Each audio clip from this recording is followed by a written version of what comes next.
Hey, Paul. Been hanging in there. I'm scoping nickels today, so I gotta get through some of these nickels so I can have some jar to... My 90s jar is completely full. Hey, since you're the first here, how's the audio levels? Can you hear the background music? Or is it almost unnoticeable?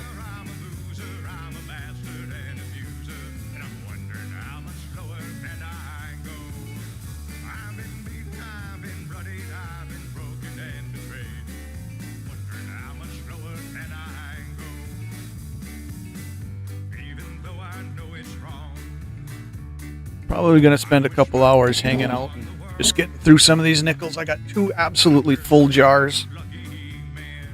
Let's see which jars are full. The 90s are completely full, and the 2010s. Okay, so it's perfect level. 2010 to 19 is completely full, so I got to get through some of those before I can even consider doing another hunt.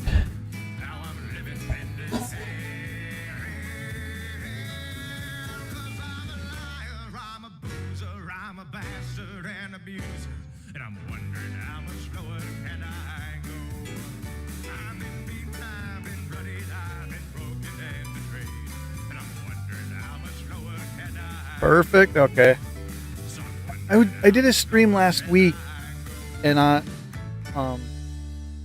it was a hunt stream, so it was only about an hour and a half stream, which those usually are, and that's where I usually pull the bangers out of them. I pull like the hits for the bangers video out, and I noticed on the playback, I was like, I don't even hear the background music. So I don't know if something was goofed up with OBS that particular day.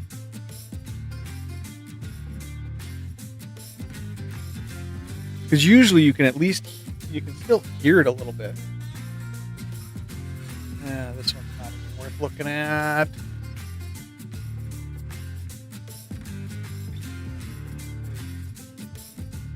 I gotta get nickel.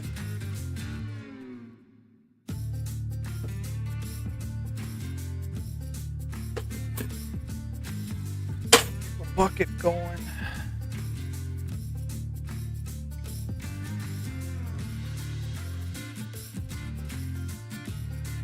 I'm still considering whether I keep doing this, looking at every single coin.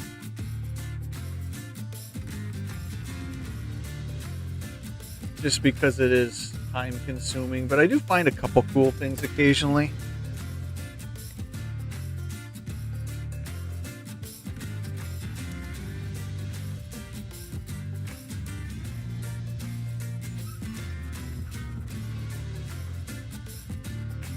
More so like looking for dye chips and stuff like that, not some of the documented stuff, but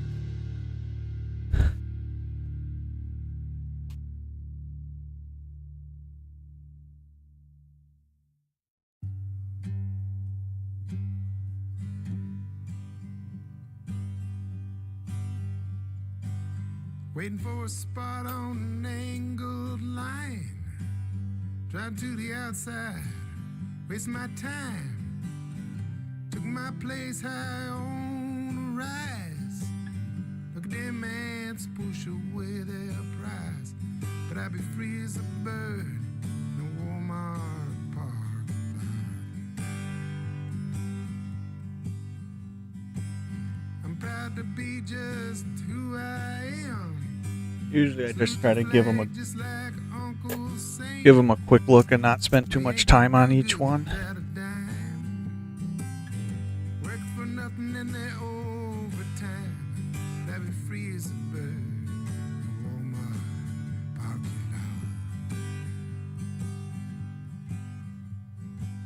Payroll deductions for a 1K, matching contributions that they never gonna pay. P has it reversed. Helping out the needy, helping out the poor. working for nothing at that patriotic store, but I'll be free as a bird. The Walmart parking lot. Make a deal, sell a whole lot more. Can I check your bag as you're walking out the door? There's more to plastic than a debit card. A damn good casket when the times get hard. But I'll be free as a bird. A Walmart parking. My goal is to get through the 90s Jobs are scarce, in this stream they're hard and to find. the 2010 to Kind of job 19. that gives you peace of mind. And then I think I'm good. Mom is gone and pop's for sure. Yeah, the old 2000 to 09's getting bad too, but I think I'm only gonna try to do 2 jars I this got a morning. plan that won't bring me down. I'm gonna burn that big store down, then I'll be free as a bird. The Walmart parking lot.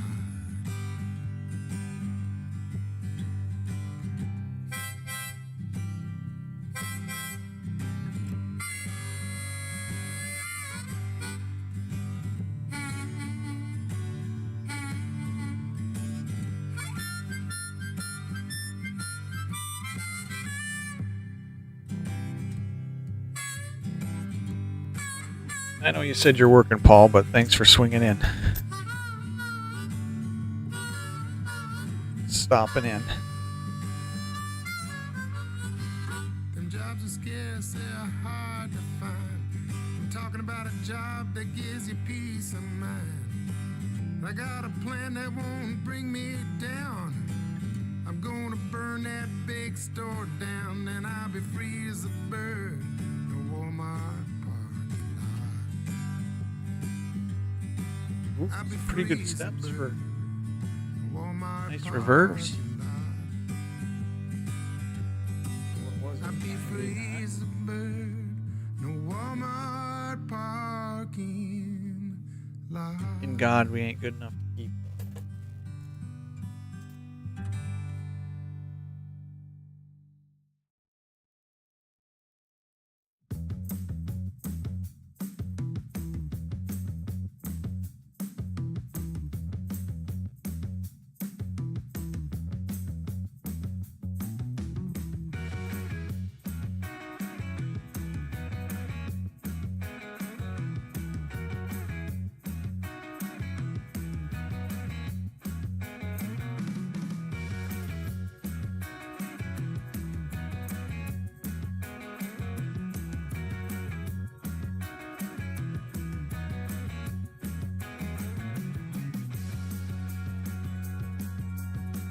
Usually you can tell pretty quick if there's something odd with something.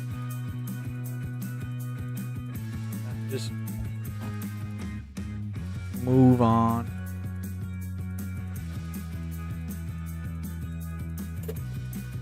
I should count how many coins these jars hold when they get full.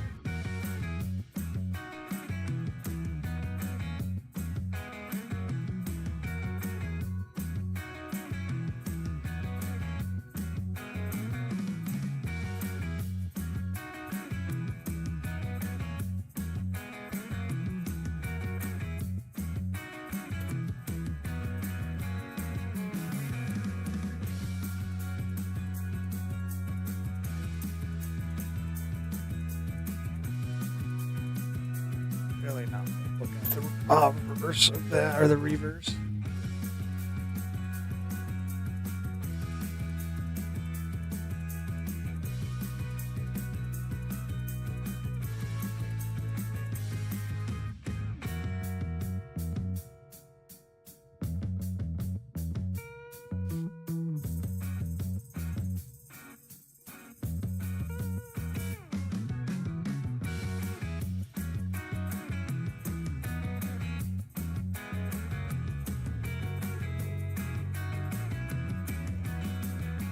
Yeah, you kind of, after being in it a while, you kind of learn what you like and like what is going to be like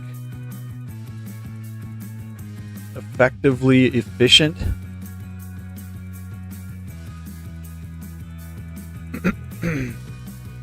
I mean, I could probably...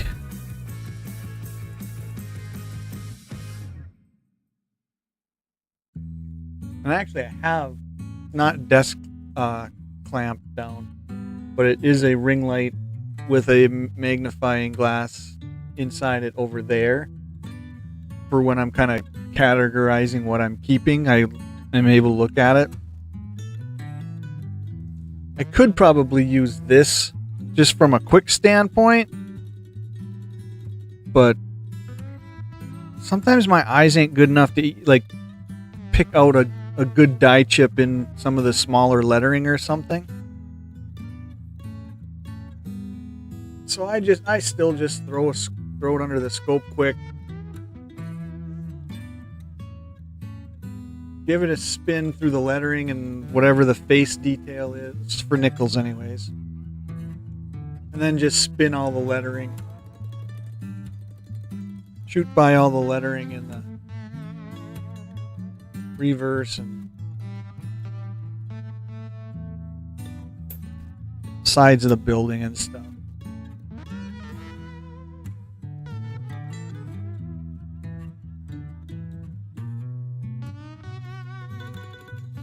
I guess for me it kind of strains my eyes a little bit less than looking through a magnifying glass.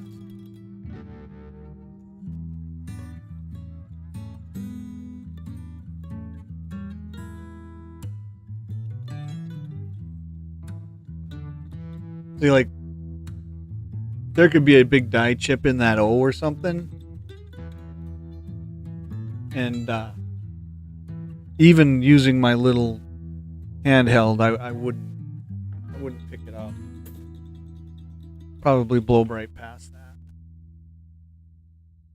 Not that die chips are worth really saving and stuff, but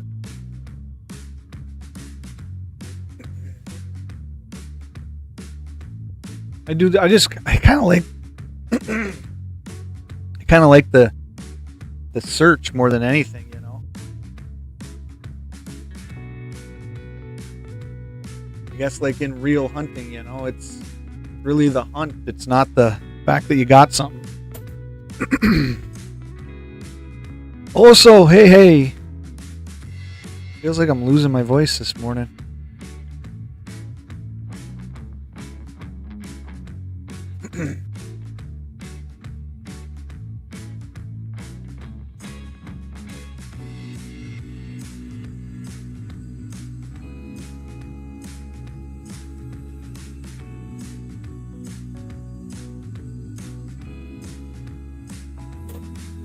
Hey, so how are you this morning? Actually, it's not morning. It's already noon here. We're gonna go through nickels this afternoon for at least probably 2 hours or so, I'm guessing. Get the nickel jars down to being able to be refilled for hunting.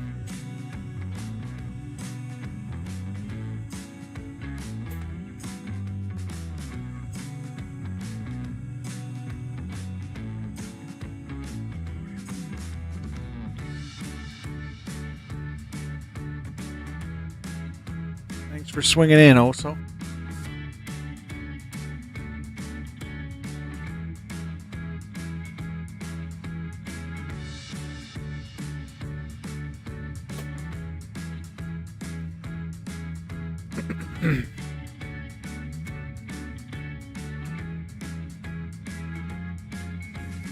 Here's a 94p. It's got a double die reverse opportunity. I don't know what it is, but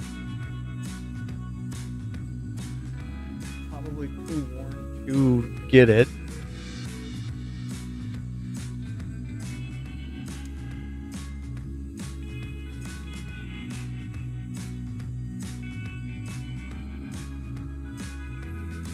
Oh, you got 125 in Georgia, huh?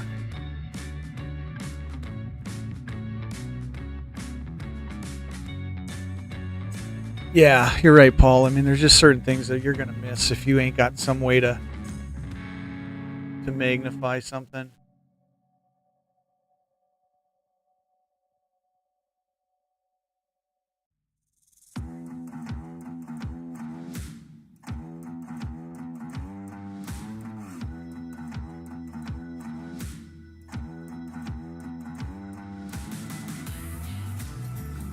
I don't know what the double die is there, but I'm not going to speculate that it's there.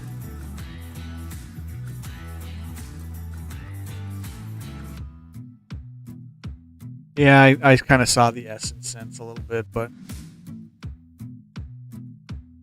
unless it's a really good coin and you can't, say that there's some damage to it that's making it look like that or something, I usually blow by it.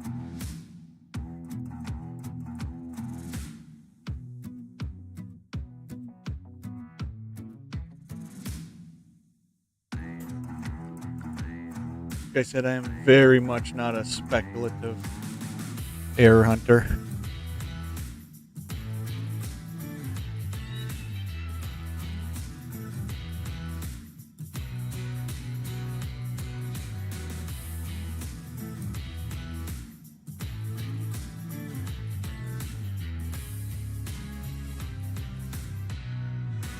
I don't know why my notes don't specify what the double die reverse is on that.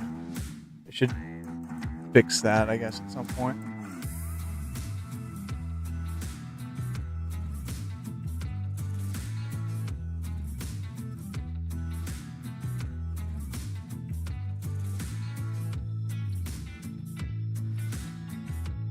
We got some steps on that one.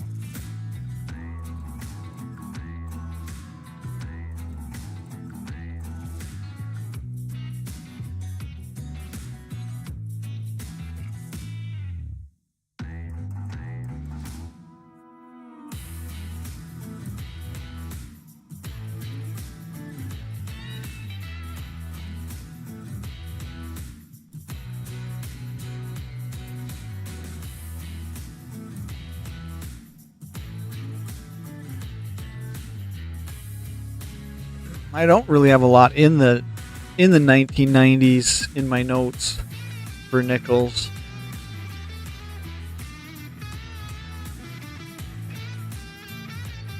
Got a 90, obviously the 90S proof double die obverse, 91 Denver E pluribus, and the 94P just says double die reverse. Notes.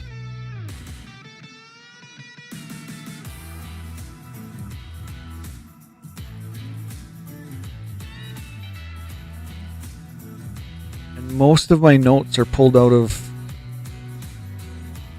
the Cherry Picker's Guide and Strike It Rich.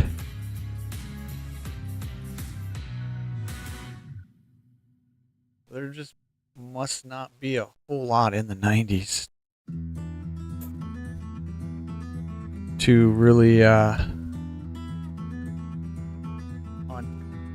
which sometimes makes me think like I should just dump the 90s and not even search, but then I'm always worried that I'm going to give up a nice die chip or a die crack or something.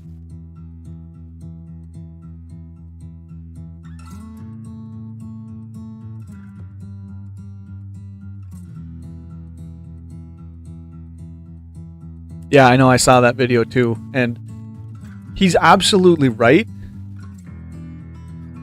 but this is going to sound weird. He's absolutely right, but wrong in my opinion, because I enjoy doing this. Where he is absolutely right, and you cannot argue with that video or that mindset, is if you're going and you're in this hobby for the big flip of a find financially and stuff. Then I completely agree. Yeah, you essentially are kind of wasting your time doing what I'm doing.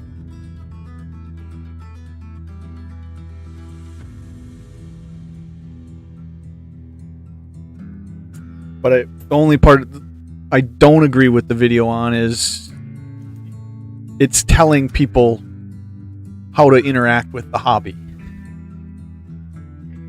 And I think you let people do that on their own, decide what they want,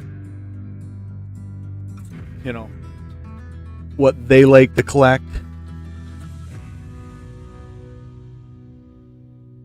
I don't know if that makes any sense. You know, on one hand, I'm saying yes, he's 100% completely right. He makes his point, and it is a valid point. But on the other side, I'm like, I want to do what I want to do in the hobby. But you have to understand, like I said, you have to understand what that point is being made for. If you're just a money chaser on the flip and selling an error coin or something like that, then yeah, granted, then you don't want to waste your time like I do looking at every coin under the scope and just looking for the die chips and stuff like that. You want the known varieties of stuff so you can make that flip.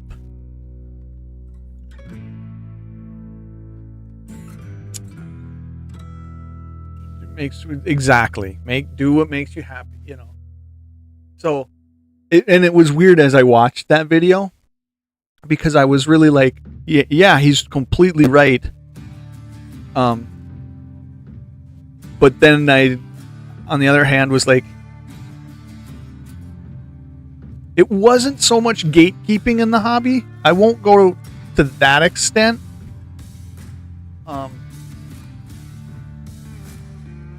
But it kind of felt a little, what do I want to say?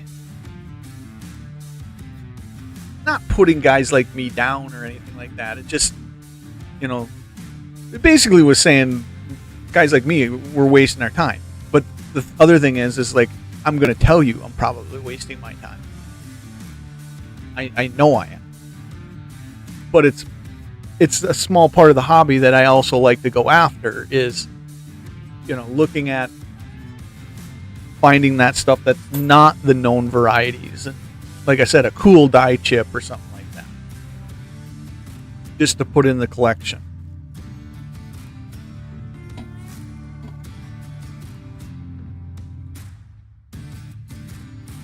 I think his name's Daniel, I recall. And I completely like Daniel. I love his channel. I watch just about every video he puts out.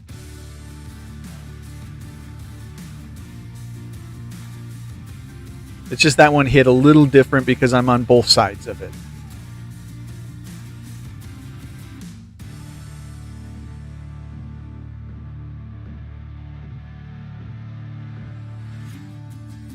You know, to me, and I think I've got 2, maybe 3 of them. Maybe I only got 2 of them, you know, since I've really been doing it. But to me, it's cool to find the big beehive die chip on the side of a building, you know, whichever side it may be and stuff.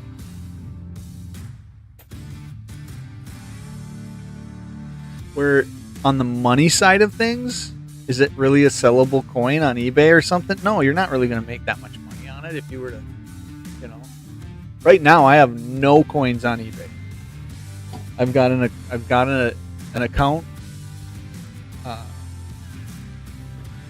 but I have absolutely nothing listed on eBay trying to flip it.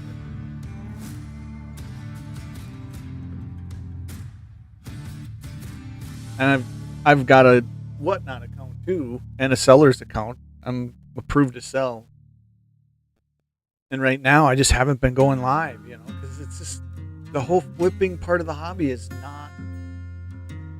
not really where I'm at.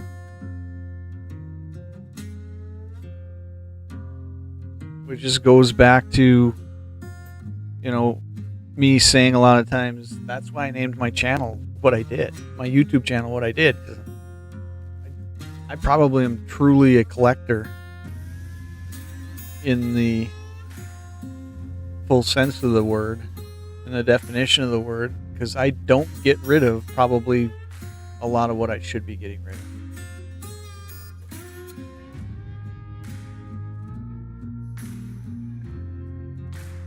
You know, they say, I forget exactly how the saying goes, I have it written down somewhere, but, you know, true collecting is just like organized hoarding.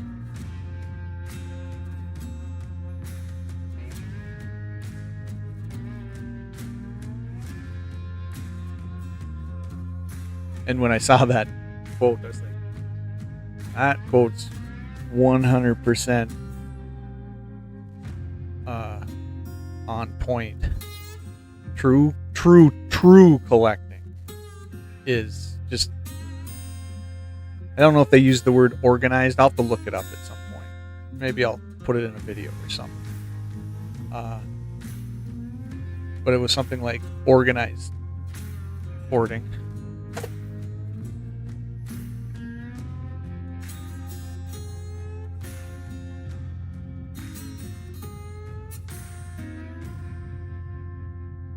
And I suppose I should say too, I mean, at the same time, I'm not against anybody that's just in the hobby to find the flippable coins.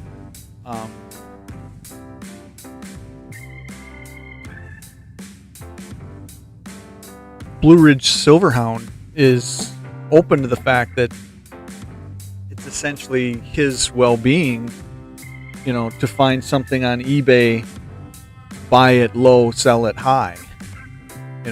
He's open with the fact that his focus in the hobby is making the buck.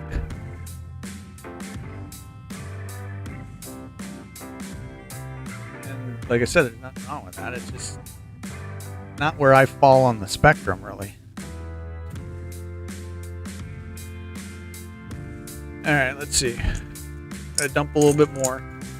These are small jars. They're not like they're huge jars. It's just if I let the hunts go to one being filled up, then this searching of the jar takes a little bit longer.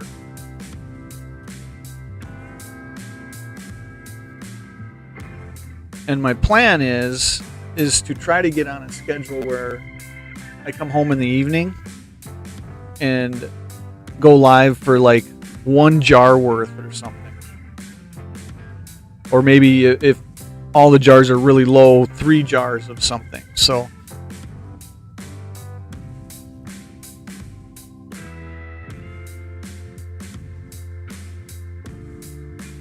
yeah, no, both Coin Help You and Blue Ridge Silverhound are probably the 2 best educators in the hobby that I've seen on YouTube.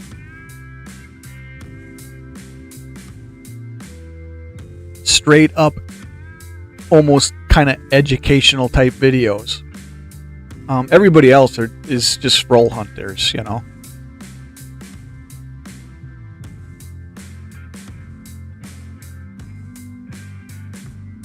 At least in my opinion.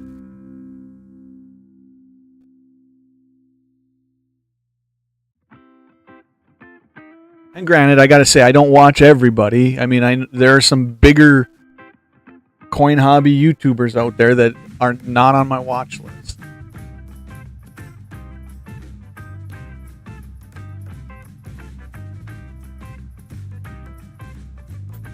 Whether, and that's for one reason or another, just personally.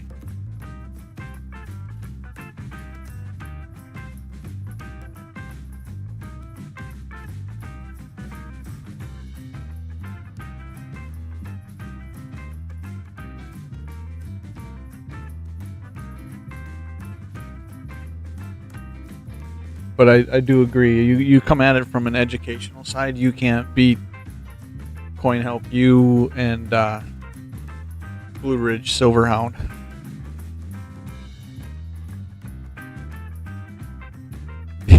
Yeah, exactly, Paul.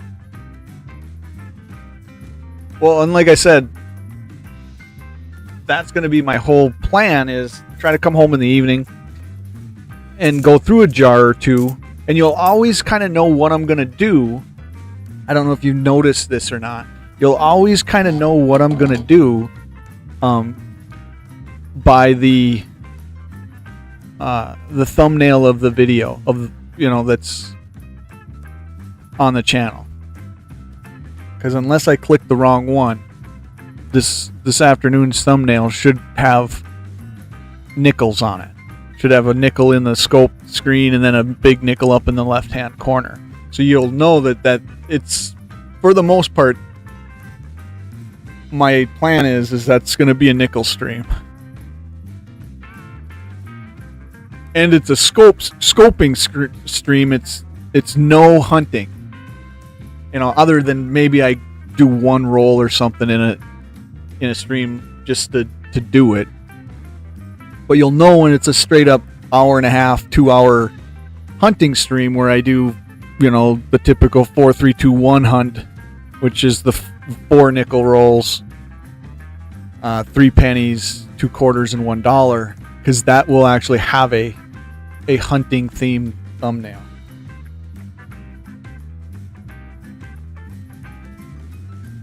So that's kind of how I'm setting my system up a little bit and stuff. And then obviously the recorded videos for other things on the channel are just rando thumbnails.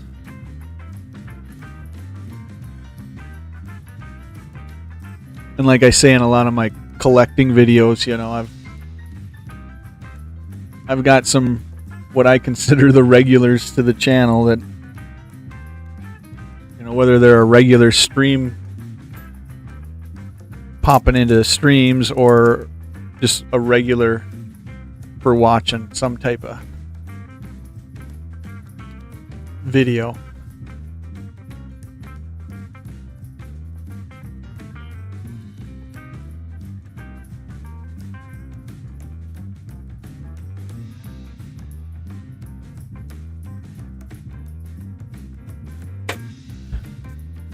Yeah, I do not want to start to go beyond a full jar and not work them down.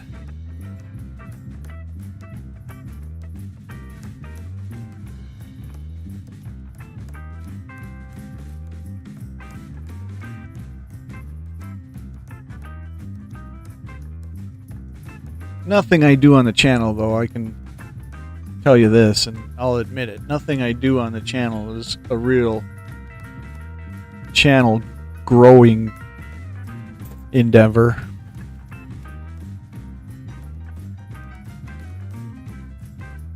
I think I'm really getting into the area now of like there's so much stuff on the channel that's like, you know, there's coins, there's guns, there's my time out at the property, there's my unboxings, you know, or mail days and stuff. So I definitely am not niched down enough to truly have a channel blow up and grow. But that's all right with me. I mean, I'd rather have a handful of regulars, you know, than, you know, I've said it before, I'd rather have a handful of regulars than a 10,000 subscribers that 99.9 of them never watch the channel or never pop in a stream and stuff. It's just, what's the point of that?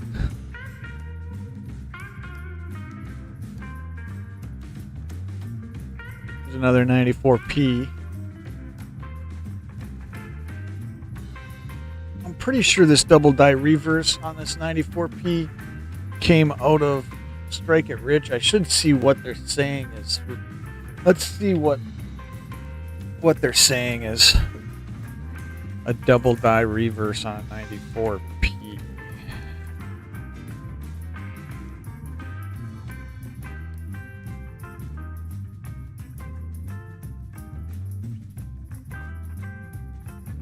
Nope, it is not in Strike It Rich. Here's a couple books from last library shelf. Let's see, Jefferson Nichols. Where did I get this 94p? If it isn't in this book, I don't know where I pulled that info from.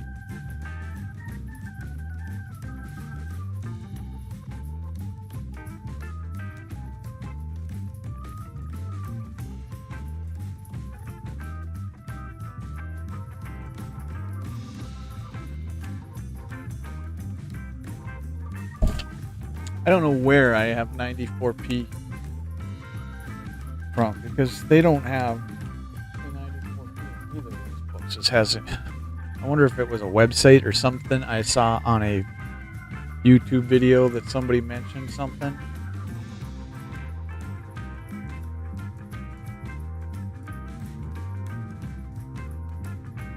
I mean, there's another possible S on it.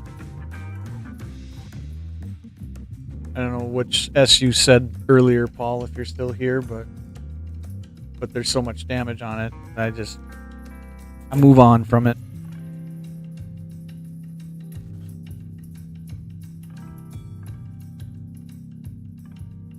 You know, you get stuff like that, yeah, you could say, oh, look, it's double. No, it's damage.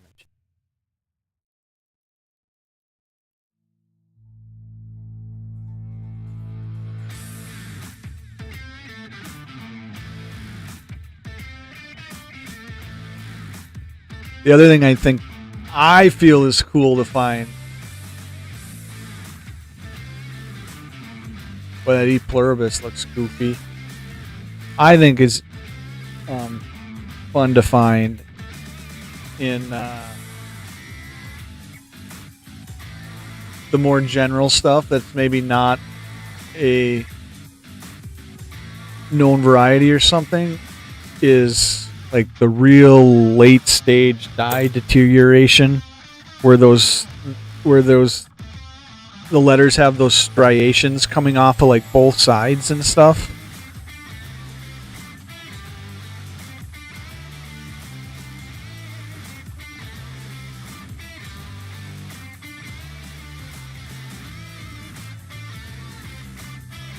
Get one of those every now and then where it's like, holy smokes, that obviously that dye was way deteriorated.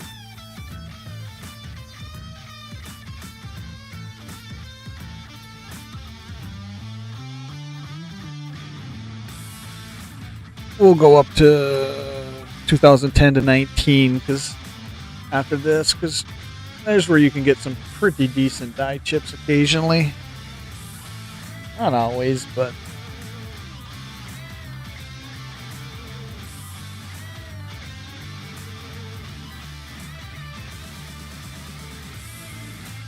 yeah, I think I remember you posting that actually.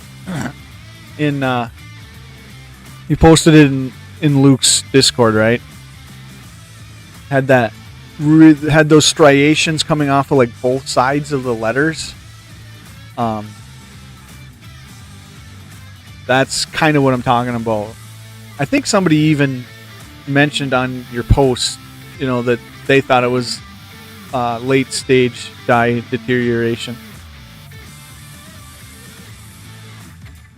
which I agreed. I was like, yeah, that's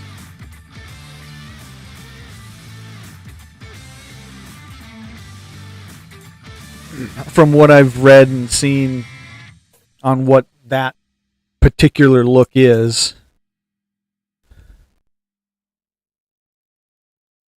Yeah, I've got one a lot like that. I've only got one that's like close to. Those two are kind of looking like the same with the lettering.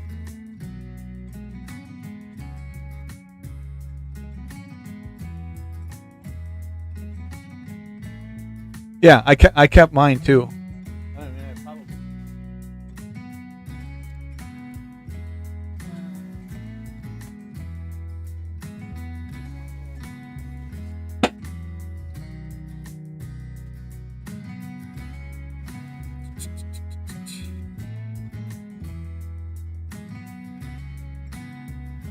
I don't remember what year it was, but I wrote on it late stage dye deterioration. So it was an 84, and I thought it was an 80. Let's see.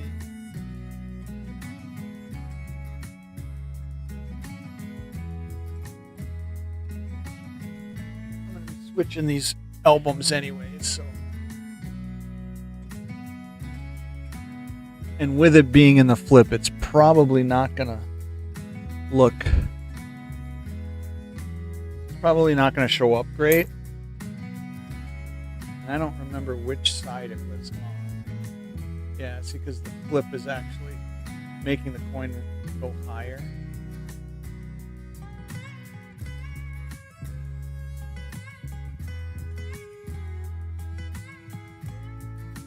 If I raise this.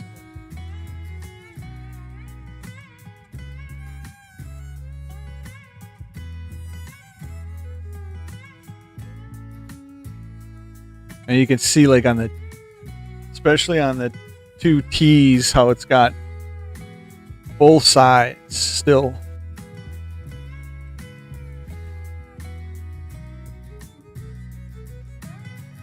Like, heavy on the D.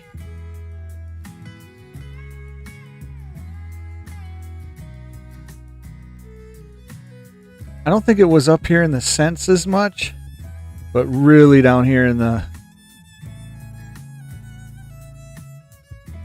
I mean, that R is crazy, you know. And when you look at something like that, and the I, and you can look at something like that and you know that it didn't get damaged like that. That's late stage, where the die just probably isn't that good anymore. Now I think I probably messed up my.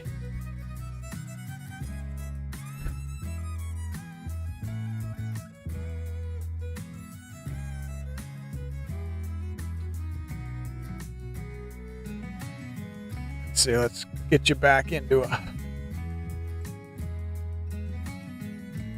decent focused view here. Maybe that's okay. Yeah, that's fine.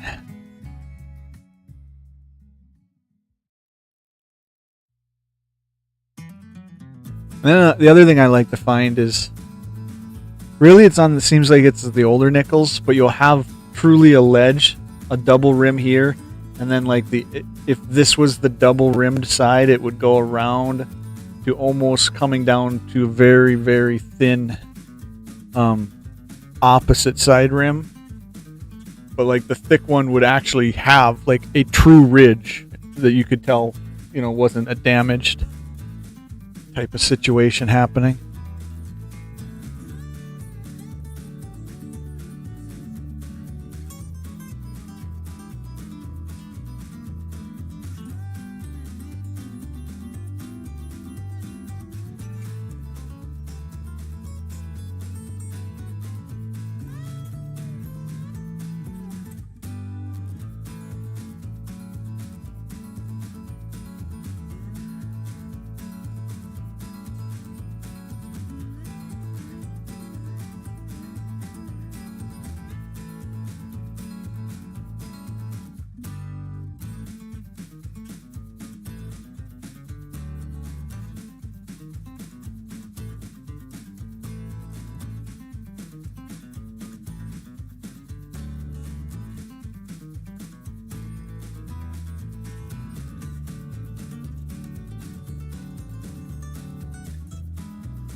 Without cleaning it. Yeah, it probably is due, but you can hunt without cleaning it. Oh, well, I'll see.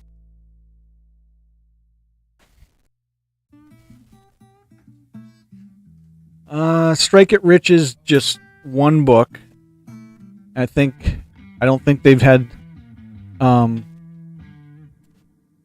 different volumes. I thought you had Strike It Rich, Paul.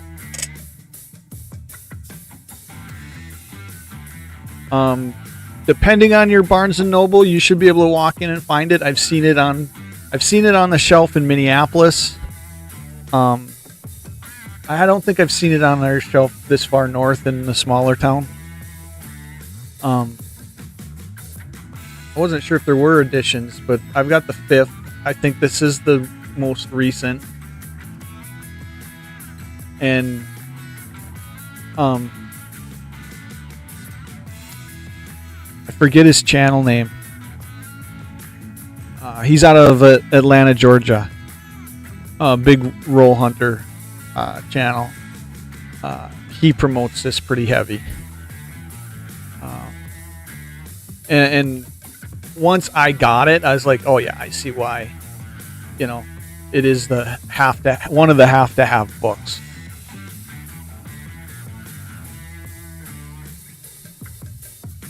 And it was funny because he was exactly right you'll go to it all the time until you've had it for a while and you've kind of, been looking at coins for errors, and then you start going to it less and less because it's like you remember what to look for.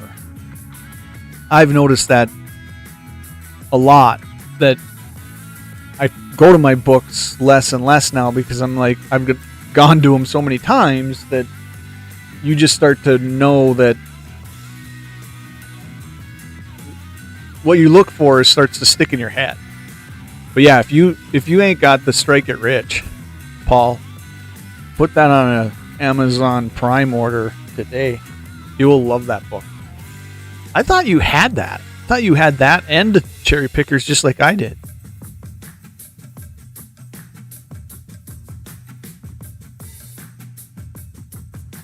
Clear to the stream picture is different than clear to my scope, if that makes any sense. I try to keep it clear to the stream so you guys can kind of see, and then a lot of times I'll look at my screen versus my scope. My scope's right here. The scope is right. How do I do it? My scope is right. I don't know. The scope is right here, and my screen, essentially, that I have, I can look at it here. Richard, be happy. Hey, what's new? Welcome in. Thanks for swinging by. We're just boringly going through nickels this afternoon so I can get the jars down to taking more hunt coins.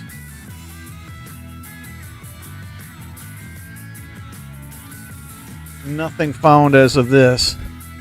First edition cherries. Yeah, I only have 2 of them. So I've got 6th edition volume 1, which is half cents to Jefferson nickels. And my other cherry is 6th edition volume 2, half dimes, 20 cents pieces and quarters. And then obviously everybody's got the red book because you gotta have the red book.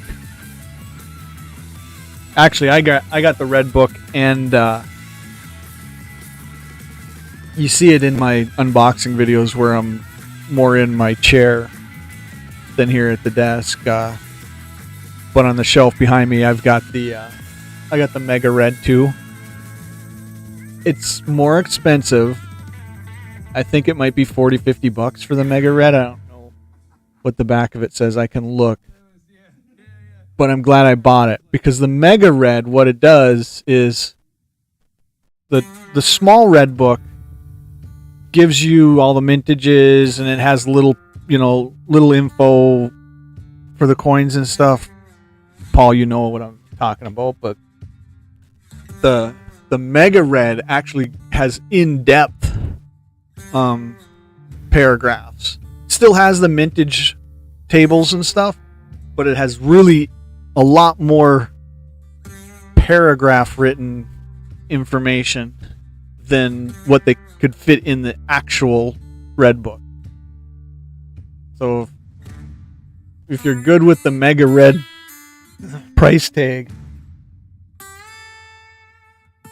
I definitely suggest getting a Mega Red because it gives you some more information on things.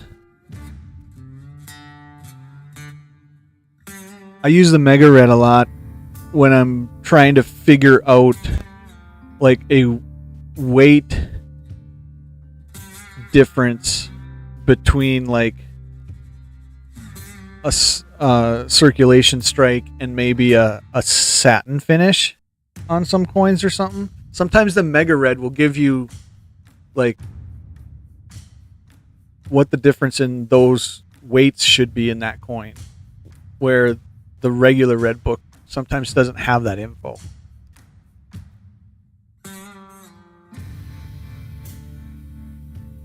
I mean, it's a huge book. Let me grab it.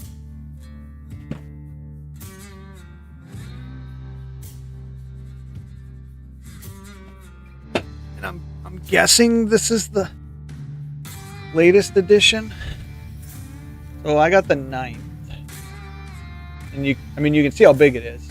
I mean, it's huge. Here's a nickel. And like I said, you'll get mintage tables still, but you just get so much more.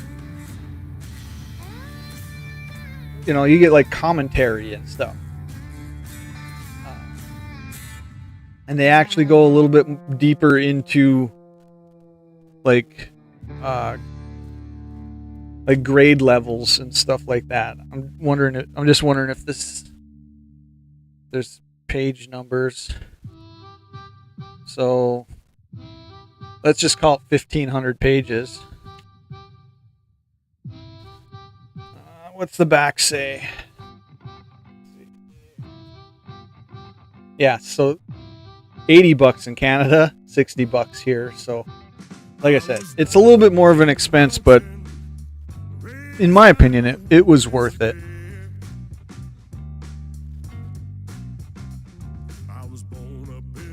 Because I will occasionally go to it.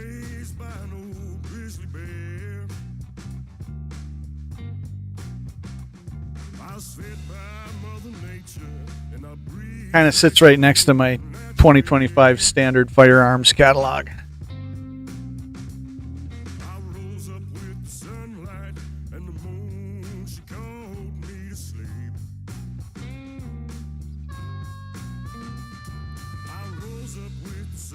Ooh, that's beat up. No sense in looking deep into that. I mean, Amazon might have it for a better price than $60.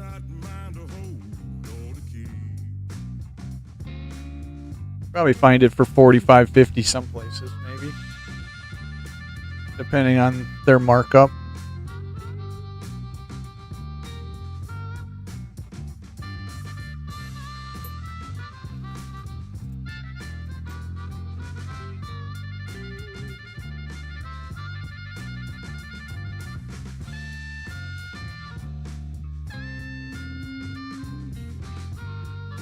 That 95 looks like it's old.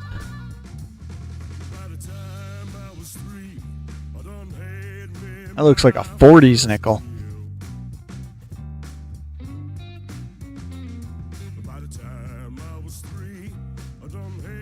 Amazon's out of stock of it. Of the Mega or Strike It Rich?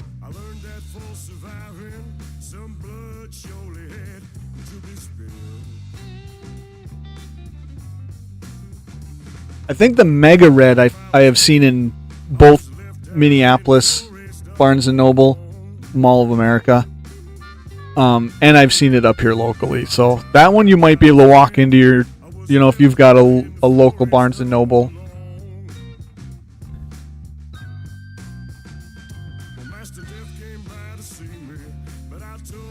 That, I was going to say, you might even be able to get, depending on your coin shop, you might be able to get Strike It Rich in the Mega at your coin shop.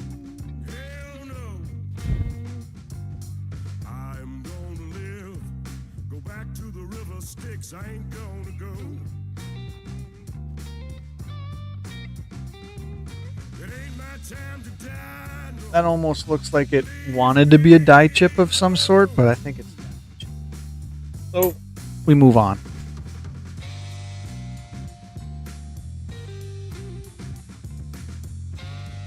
We're not gonna see things that aren't there. That's my biggest thing, for me personally, is I don't try to make things what I want it to be. If it ain't there, it ain't there. Ooh. Different color. That is corroded.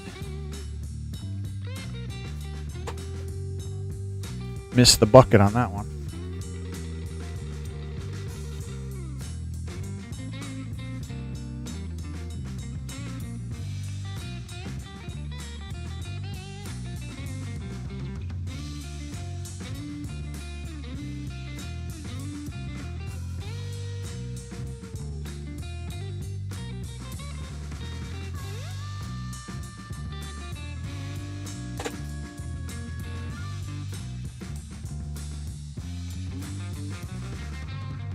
says there's 4 people in here. Well, my 2 numbers are not matching, so I was gonna say there must be a couple lurkers, but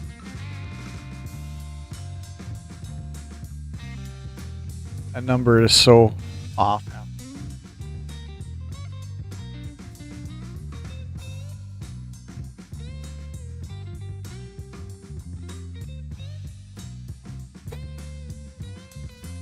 If you're at work, Paul, what do you just got, like a work computer that you got it YouTube up on?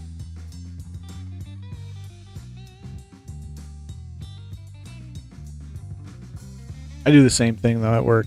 I got three monitors. One's always usually something on YouTube going.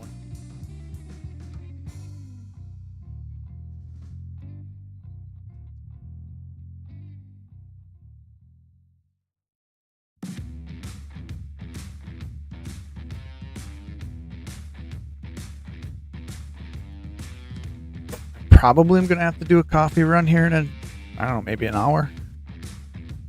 Well, in less than an hour, we'll be through the 90s.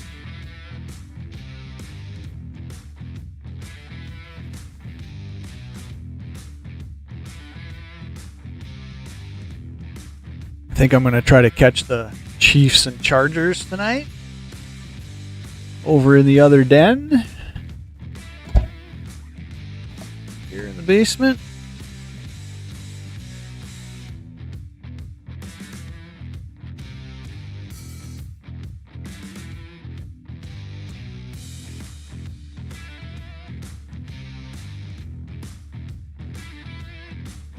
And then my Packers play on Sunday afternoon. Let's see, do I still have the Go Pack Go set up? No. That's the Giesa screen.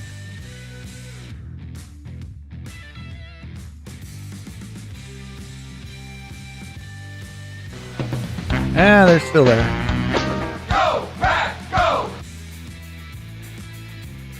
I gotta move her to the above the penny though.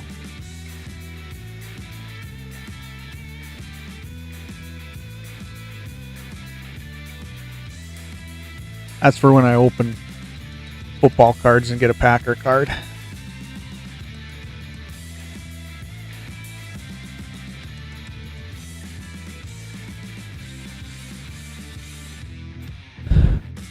Obviously I have it placed wrong for that. Needs to be placed above that Indian head penny image.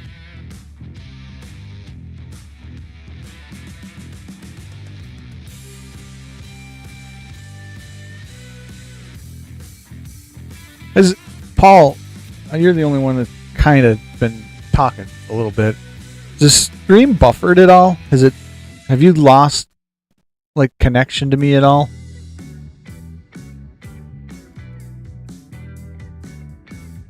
I actually did the dreaded hit the update OBS button this morning, and I was like, it's gonna either fix things or not mess things up.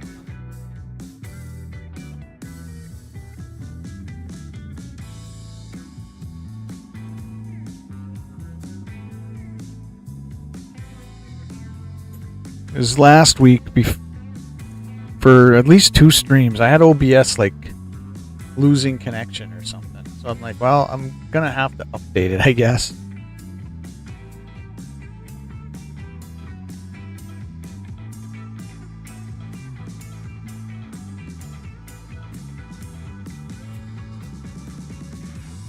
Yeah, I suppose you're probably half paying attention and half working, so. Well, I've never had the OBS go drop any frames. In fact, I'm at 0.0% dropped frames right now, so it hasn't done it, I guess. I guess I could have just looked at that and known too.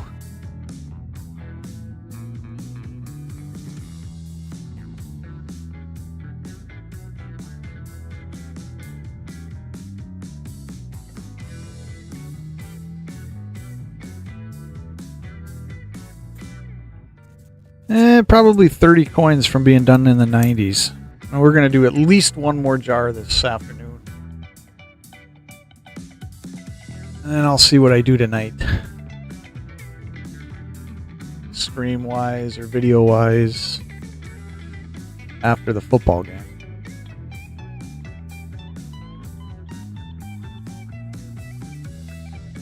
Yeah, nothing there to look at.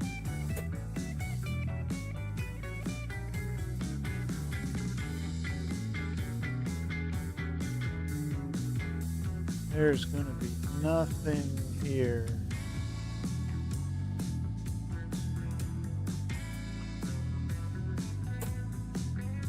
I've noticed the 90s don't wear very well.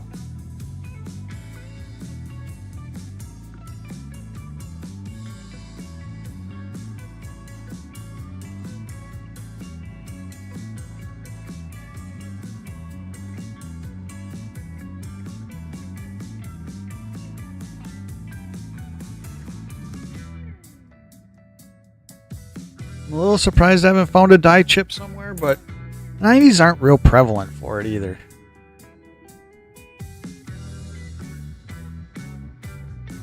I think I found more in like 2010 and newer when it comes to just random dye chips somewhere.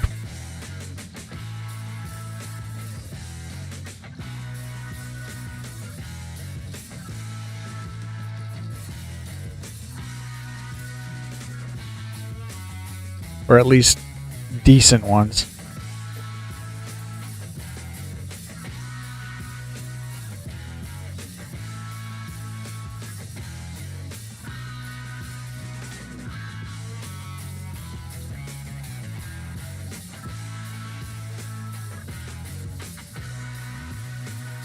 Not a bad shape 90. At least on the average.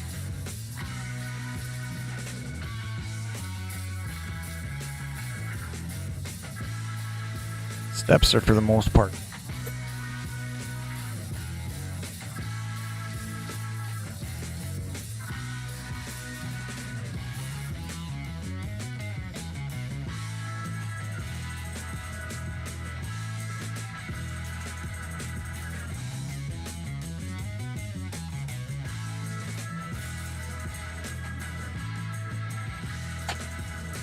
Missed the bucket on that one. There's number 2 on the floor.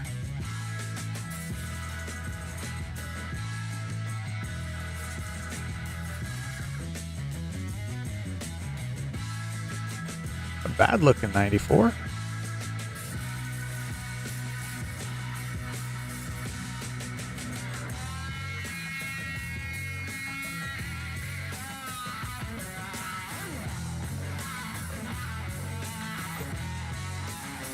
Should move this bucket so it's more of a straight drop and I'm not throwing them halfway across the office.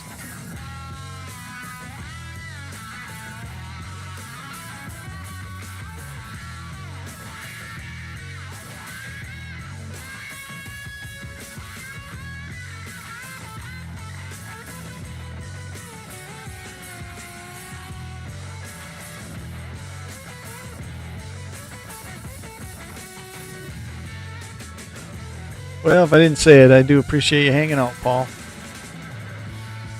Very cool of you.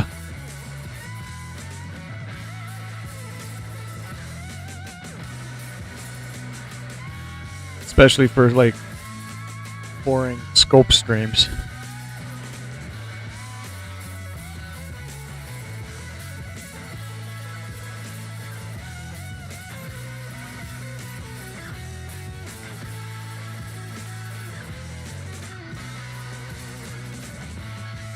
$99. Look at the P on that one. I won't go as far as saying there's split serifs or corner on that. I think that's machine doubling.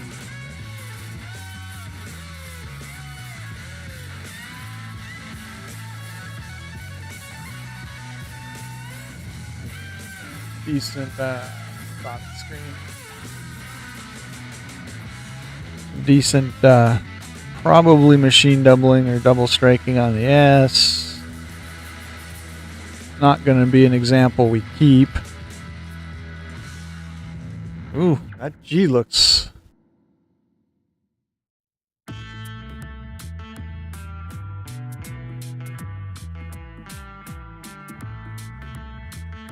Yeah.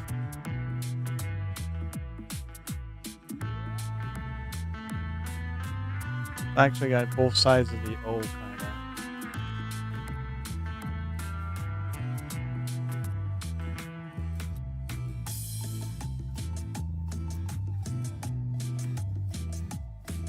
Probably a pretty good example of machine doubling, huh, Paul?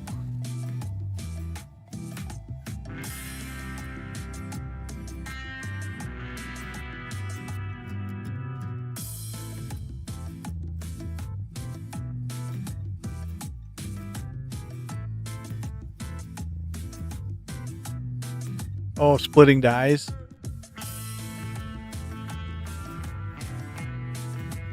I have heard people talk about that. You know, when I get a coin like this, I default to, is there known doubling? You know, is it a known variety that's out there that somebody has documented? And if it's not, in my opinion, it's like you said, it's something else other than a true double die. Kind of cool. I'm just going to set it aside as a good example of maybe machine doubling. Plate blisters.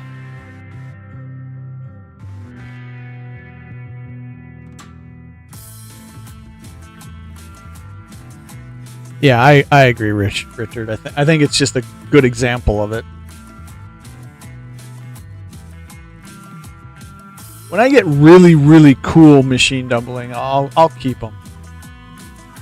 I mean, I set it aside. I didn't throw it in the bucket. It will probably end up in the bucket later today because I'm like, I got better examples of machine doubling.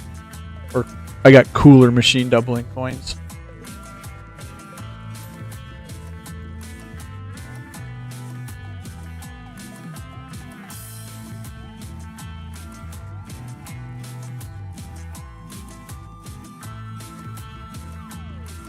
Like I said, I side on the side of, is it a known variety? Is it already out there? Because I don't have any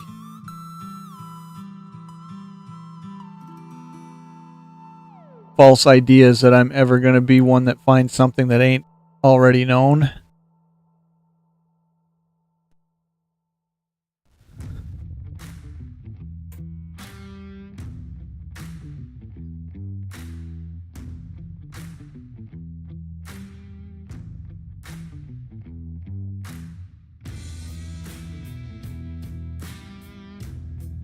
I think where you kind of get into the possibility of being the first to find something is when like new years come out and it's die chips. You know, you like somebody had to be the first to find the crossing the Delaware die chip on top of the hat. You know, obviously something like that. That I think you have an opportunity to be the first, but you have to. I mean, granted, you have to be getting the coins early.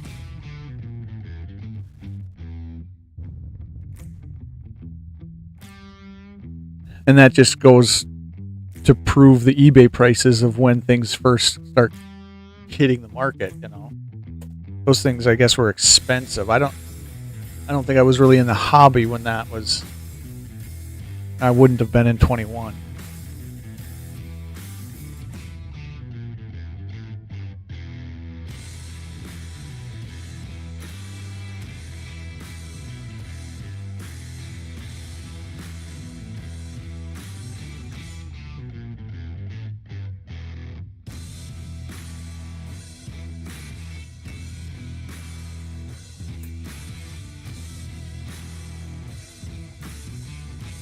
I do confer with you, though, Richard, that more likely machine doubling.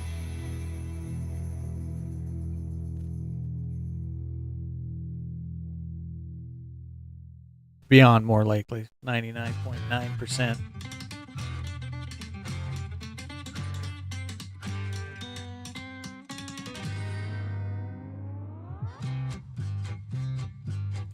Yeah, we're getting down to the end of the 90s.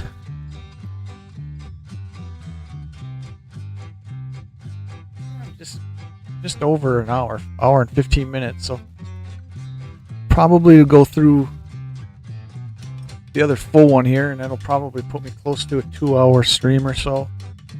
We'll do something later today. I have a whole lot of plans for this weekend. I don't know if I'm going to end up at the property with the way the weather wants to be this weekend, and the fact that there's a Packer game at 3:25 my time on Sunday. I do not miss my Packers, whether I have to watch it at a bar or like to be home in the den and be able to kick back.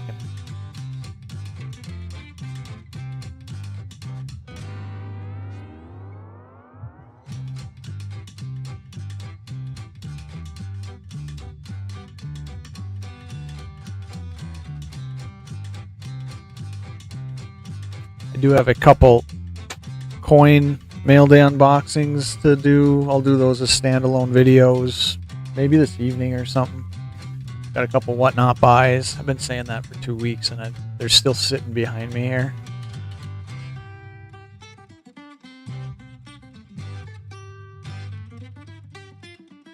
That might be a difference between me and a lot of people. It's like something can come in the mail, and because I have the idea that I'll do a video on the opening and stuff, it may sit for 2 weeks, where some people can't let a buy sit that long without getting it into their collection.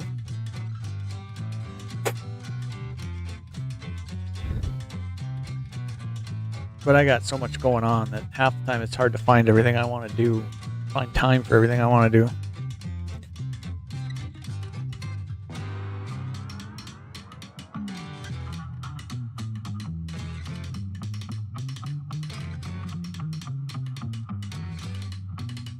No, did you post it on Luke's Discord, Paul? I'll have to go and find it. It's been, I don't know, I've been so busy, it's been probably at least a week since I've clicked into Luke's Discord. So if it's on there, I'll take a look at it today. Are you eBay listing, Paul, or are you not trying to flip anything, like kind of like me? I'm going to flip some things on Whatnot at some point, you know. But I gotta really be in the mood to go live on Whatnot and stuff, just because it's not, you know, it's not really, I'm not trying to make constant money, so. Oh, you're posting it to mine now? Okay.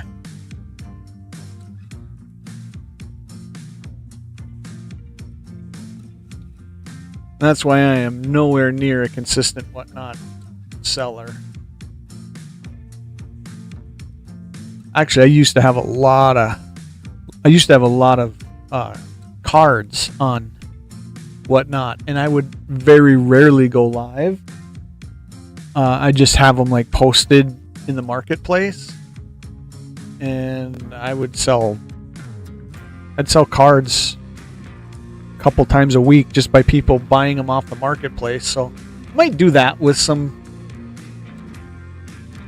Mint Air stuff on Whatnot. I don't want to cross list them though. I don't want them on Whatnot and on eBay, because you just get into that, you know, it sells in both places and then you got one sale that you have to cancel. And I just don't want to get into that. So if I list it on one, I won't list it on another. Starting to get into posting stuff.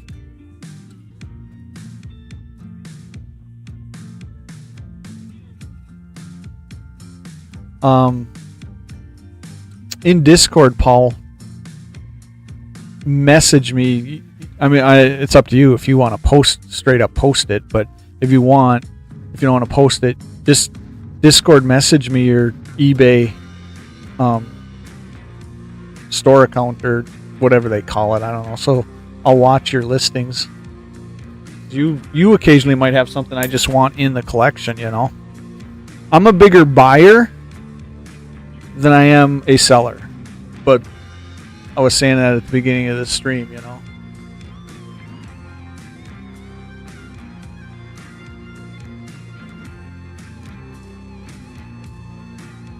Not a bad looking 94, especially the fields. Well struck. Still got a little bit of sheen to it.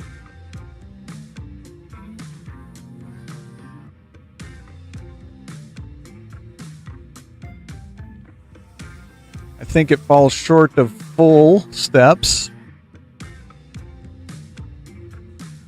I have not set anything aside this morning or this afternoon on the side of kind of nice. I am going to save that 94. That will go in the nice 90s tube. I don't know if that's discoloration or if it's got a little toning starting around the lettering. See how there's a little bit of discoloration around all the lettering? I don't know. I'm saving that one. Littlefoot. What's up, man? Yeah, I'm definitely that 94 is going in the nicer 94 tube, or the nicer 1990s tube, for sure. My man, Littlefoot.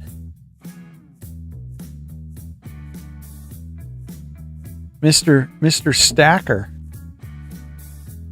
You've been stacking heavy.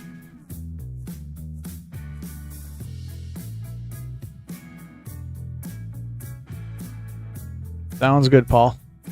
I'm going to have to go get a coffee here, I think, pretty quick, too, because if I'm going to do one more jar, I'm going to do that 10 to 19 jar.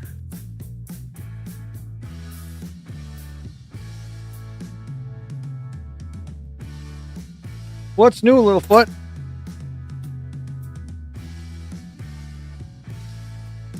Yeah, every now and then I'll do these streams in the daylight.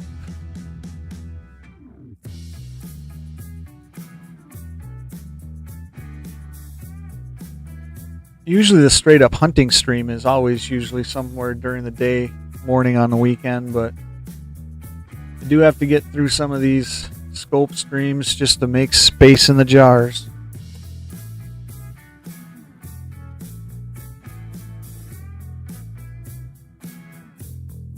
Probably not much to look at on that.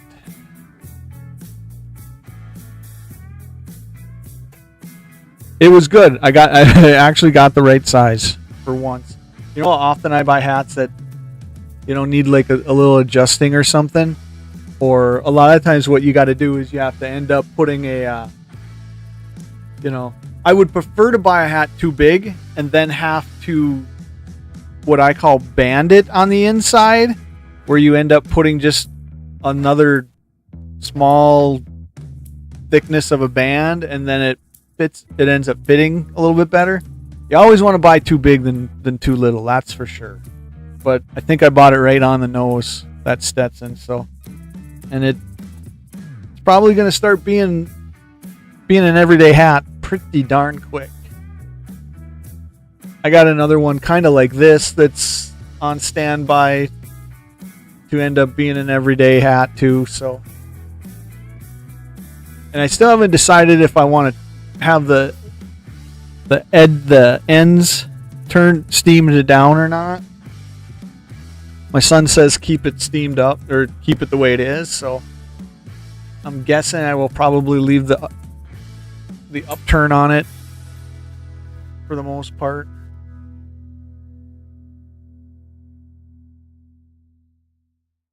My big worry before opening it was number one, size, and number two, were they going to send the right color? Because there were two colors in that hat that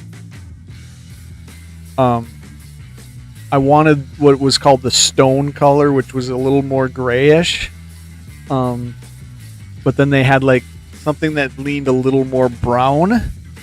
But I wanted the gray because I like the gray. This actually has lost color over time because the sun will fade. The sun will fade any hat if you wear it too much as an everyday hat. And I just have come to the realization that my hats are going to fade because they get worn every day in any conditions. I mean, I don't wear any other hats than these. So I'm gonna go through hats quicker than somebody that is like maybe a couple times a week wear, or a special occasion type hat or something for somebody. I mean, I'm out in the garage working in this, laying on the garage floor, working on the four-wheeler. A lot of times I have to take the hat off, but it's kind of like how I use trucks. I do not baby my truck or trucks, and I do not baby my hats.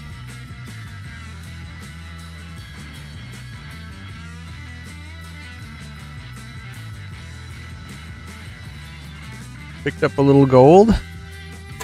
Well, nothing wrong with having gold.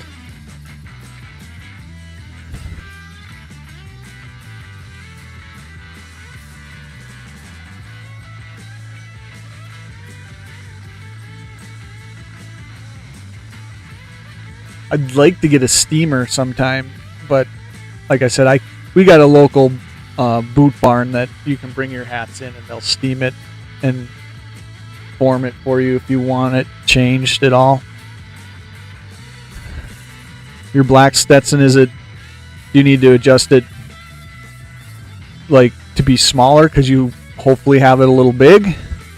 Oh, yours is too small. That's gonna, well, if you take it to a hat place, yeah, too small is the end you don't want to be on when it comes to hats. But if you have a hat place, holy smokes, look at this. Criminy. If you have any type of legitimate hat place around you, they should be able to even do a little bit of a stretch. There's machines that will stretch too small.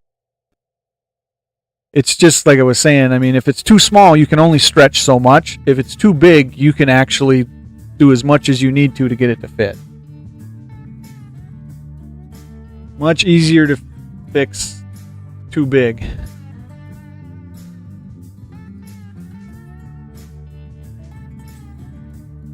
Yeah, my son is the same way. He wears holes in his boots.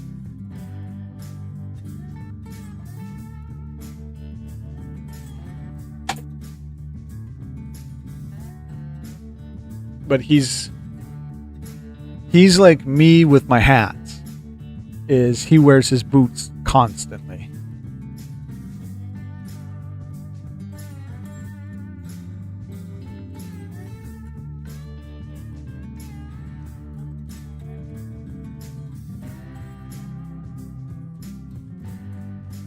Ugh. That went through something.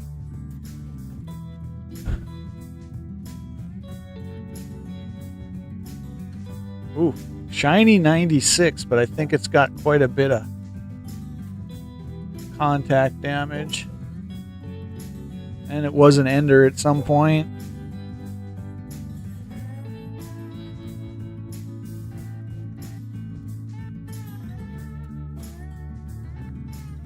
Not enough to keep it.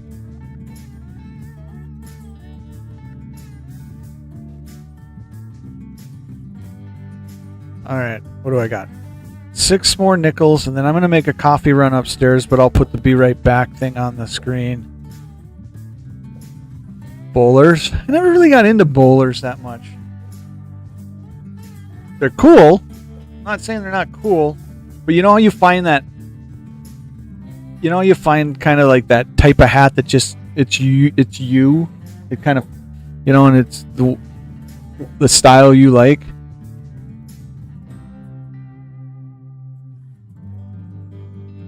Hats in the Belfry. Is it a Belfry? Because I know Belfry, if I'm not mistaken, is a hat brand.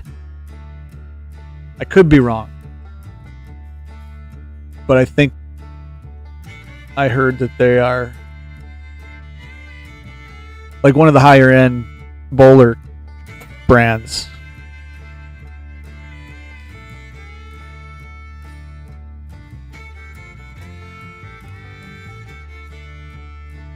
$94, that ain't gonna be worth it.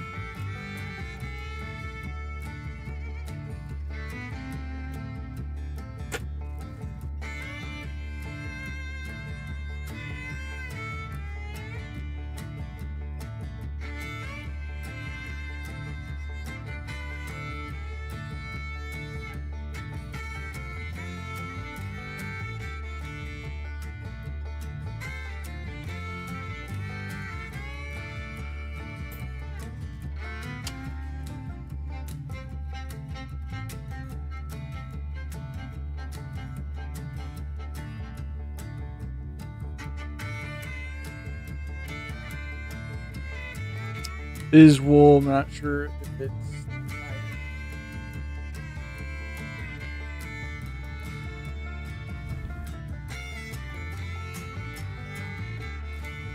off grid as far as am I at the cabin?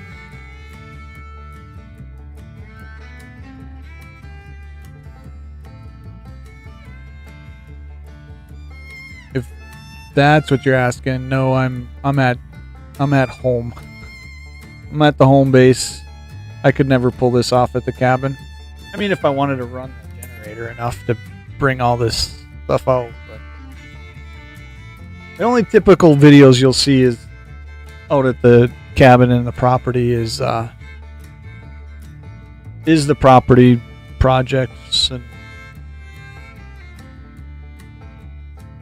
and some shooting videos and stuff. You're going to see hunting this fall. I mean, that'll be a big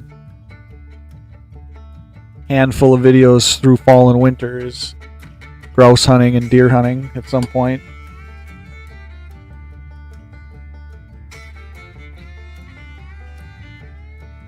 Occasionally I do a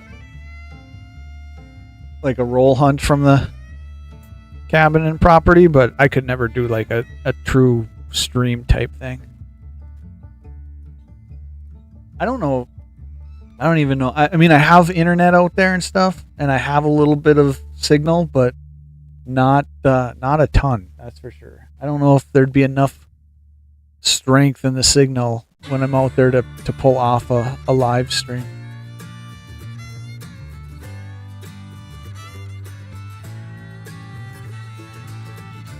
Sounds good, Little. I'll like I said, I'm gonna do at least one more jar.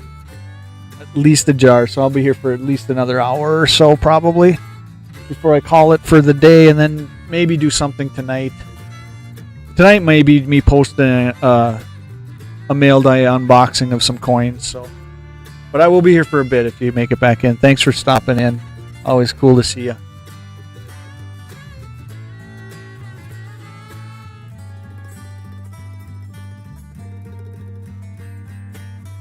One more coin, and I'm going to make a coffee run upstairs. I will put the Be Right Back coffee run thing on the screen.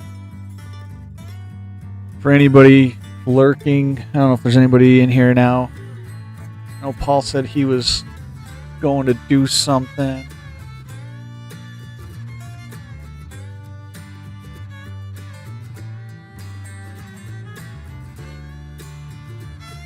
All right, let's see if I can get this. Be right back. Where is my image? There it is. And I will be. I usually say this takes less than 5 minutes, so if anybody's hanging out.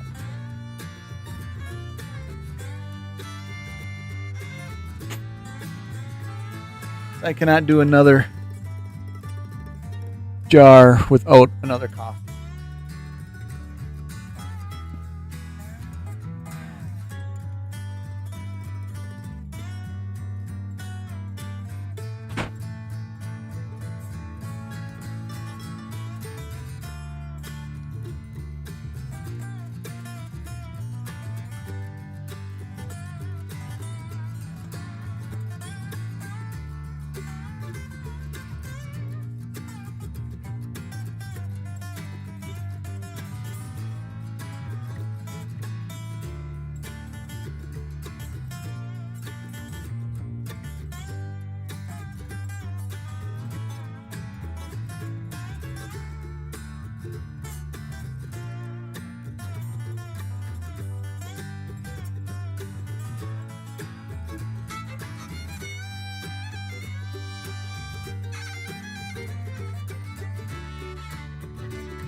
Yeah, the trick is always walking down the den steps without spilling coffee.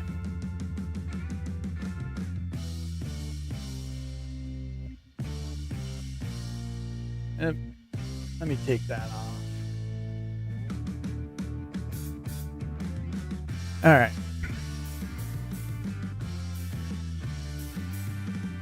Back at the grind.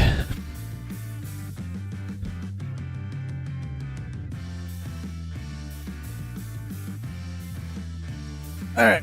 We will do the 2010 to 2019s, and then I will call it a stream. That will get us down to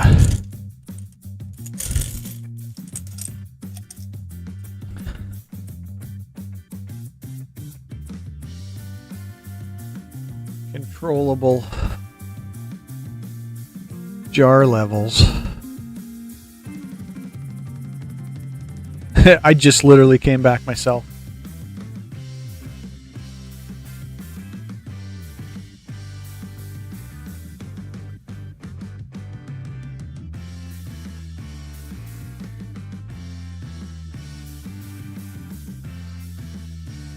Should have a little bit nicer condition coins here for this jar.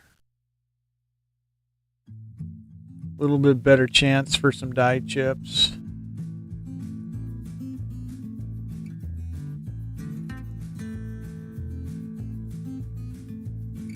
I give you... Oh, in Discord? I gotta somehow promote my Discord more. But then I don't have a lot of people anyways that, hang out. Suppose I could put my Discord link in the chat. Yeah, Investable throws those tacos around quite a bit.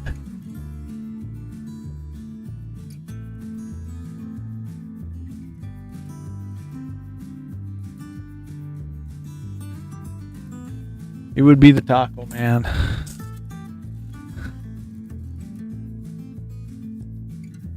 When it comes from Investable, means it taco's good. Not a bad thing.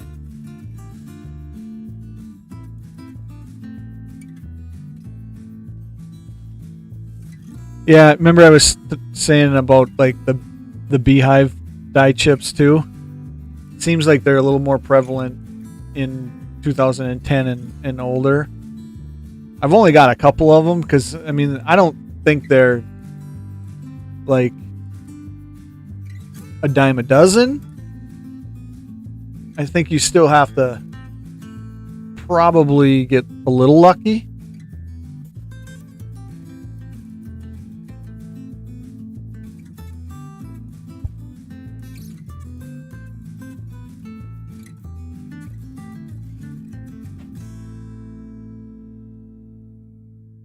...2012 Phillies got reverse window and door frame, possible double die.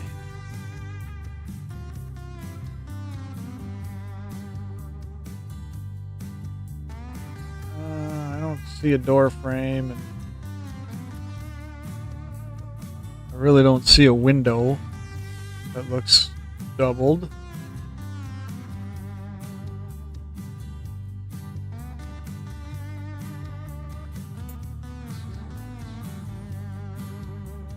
Well, updating OBS must have been the key, because I have not dropped a frame in almost 2 hours.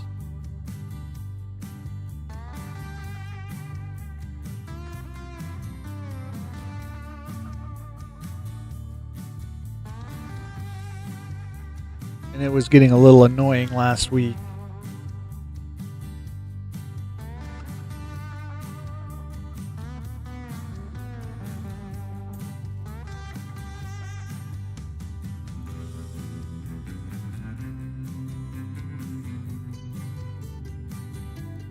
I don't have anything listed for a 13 Philly.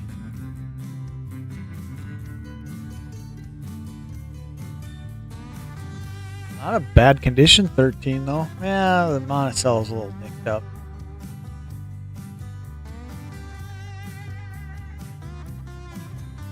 No reason to keep it.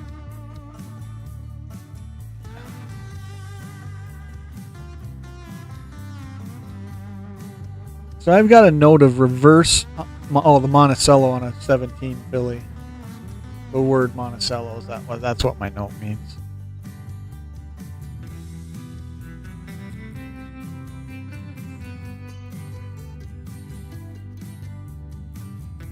Nope.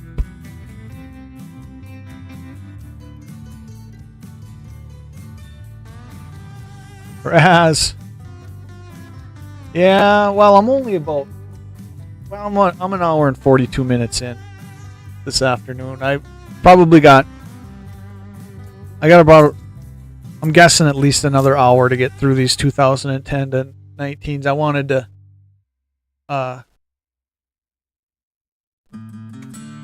to get some of these jars emptied out so I can hunt again. Were you in earlier and just lurking?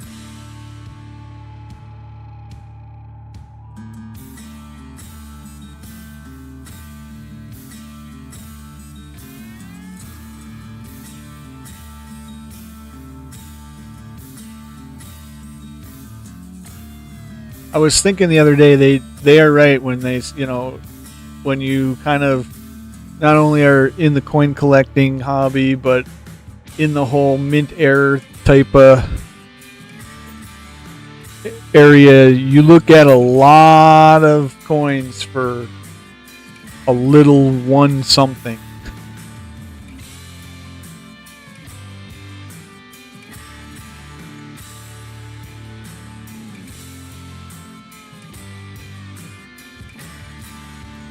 Look at a lot of nothing for one little something.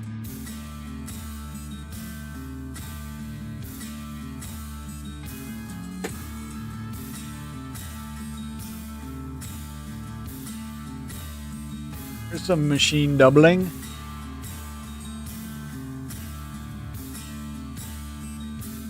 Sometimes I forget that the stream screen for you guys is a different size than my actual scope screen.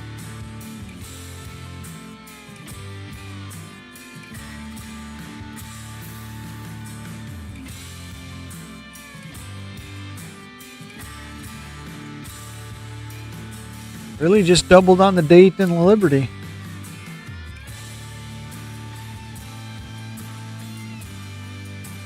Kind of cool, but not keeping.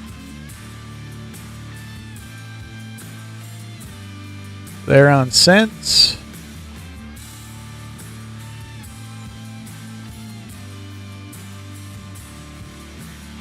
On Monticello.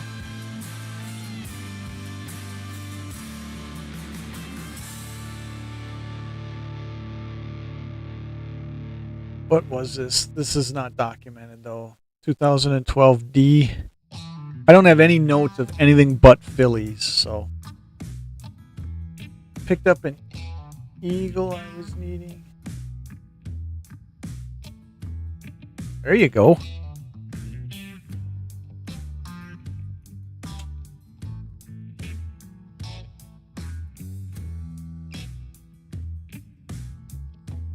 Here's one I threw in the wrong jar. I was like, what is this doing in there?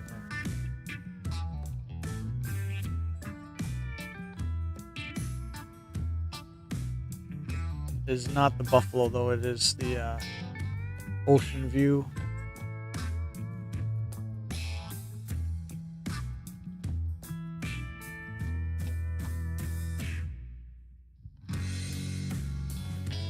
Yeah, I don't see anything. I got a couple mail day pickups that I'm going to do videos on this evening. 2 videos will end up coming out of what I'm sitting on. Main door on a 19 Philly. Kind of a decent condition offers. No doubling on the main door. Only need the last 2 to complete it. Cool. Relic Rat. Recovering artifacts together. Cool name.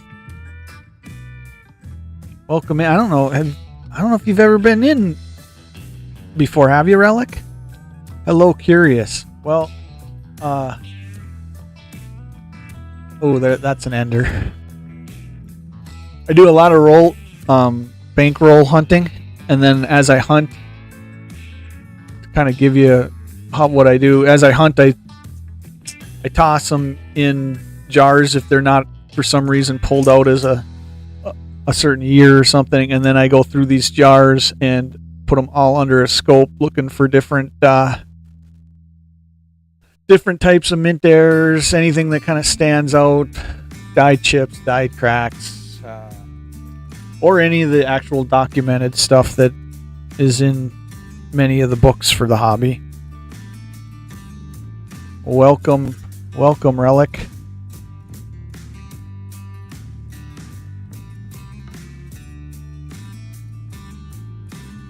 We seem to come all across a lot of double striking, machine doubling, you want to call it that.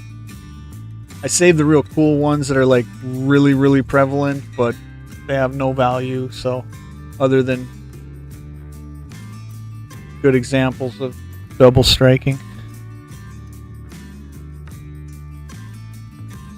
And if you hang around Relic, you're going to realize that I'm not really in the hobby for the money side of things. I don't do a whole lot of flipping of things. I collect, or otherwise known as organized hoarding.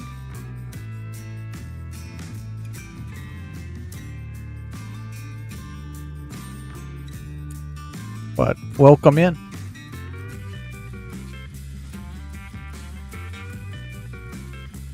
So this is, like I said, this is a scoping stream, essentially. You'll be able to tell what kind of stream I'm doing from the thumbnails. Because if it's a scoping stream where I'm putting a certain type of coin under the scope just for the whole stream, it'll be that scope and it'll be what kind of coin is there. And if it's a roll hunt stream, you'll be able to tell from the thumbnail because it'll be a coin hunting thumbnail. And then I'll just you'll see random recorded videos drop on the channel. I was saying this about an hour ago. I do not niche down for sure. It is coins, guns, and books, and out in the woods, and we're getting to the time of year where you're gonna start seeing grouse hunting videos, and come November, the week of Thanksgiving, there's going to be deer hunting video. So, said before, not good for channel growth, but I refuse to niche down just for that.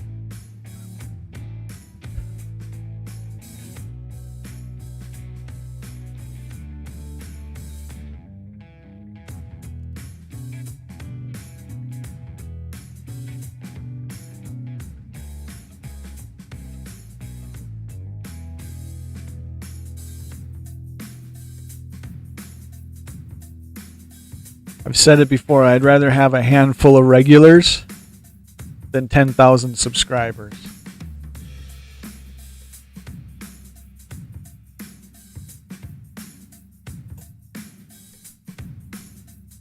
You know, like a small community of people interested in the same stuff I'm interested in.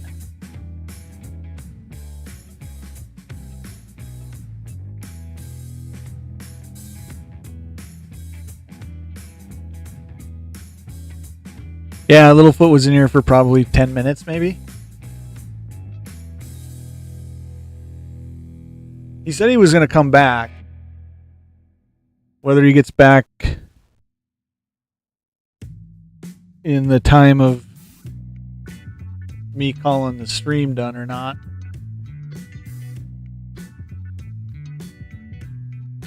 I'm guessing I got an hour with this jar though, so he might be back.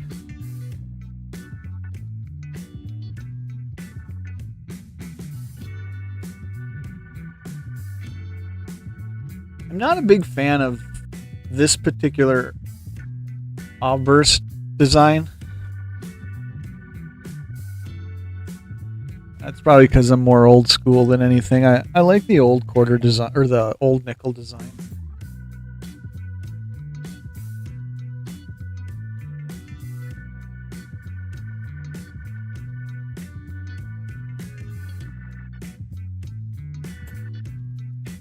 Is the nickel getting a redesign too? I know the dime is, and I don't do any dime collecting at all. I hate dimes like most of the community hates Susan B. Anthony's.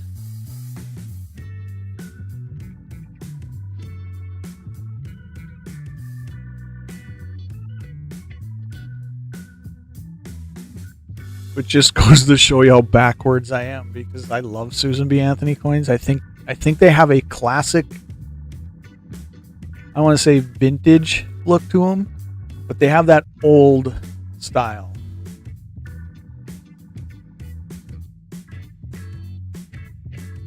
Looking for full steps. Not so much. I mean, I'm not going to save anything that just because it's got full steps. I mean, that's what you're always looking for in nickels when you're looking at the condition anyways, but more so the die chips and any anomalies, really. Rasbo. All right, Rasbo's with me. He likes Susan B. I do too. I know a little bit of the history with the Susan B. Anthony being hated and stuff, and I know it comes from when it was released.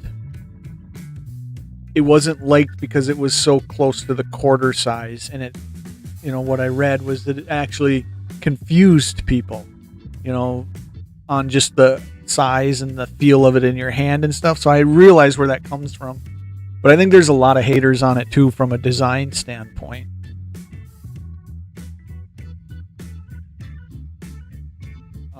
I like it.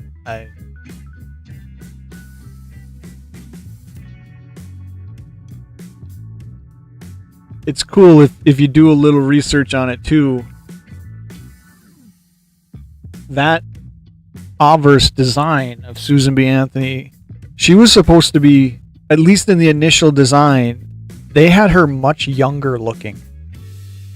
And I don't remember if it was the Mint or, who had the last say in it, but they're like, she's too young. Almost like she was too good looking in the first version of the design, and they changed it to make her look older.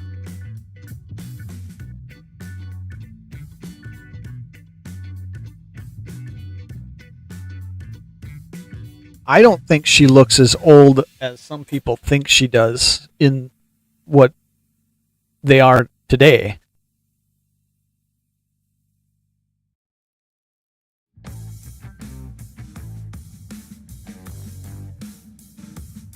I was gonna say I'm generally a dollar coin fan, but I'm really not, because I don't like the Ikes. I have a handful of Ikes. I have actually quite a few of them, because they were put aside by my grandfather, who a lot of my collection has come from. But I'm not a big fan of I'm not a big fan of the size of the Ikes.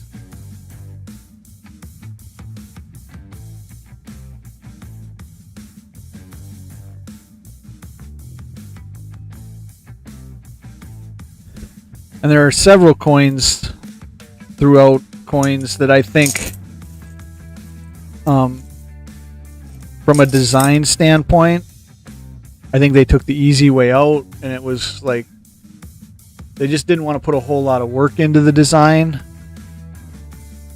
One of them that I really feel that way is the Lincoln Shield Cent. I think that reverse design was about the lowest effort coin design that you probably could have had.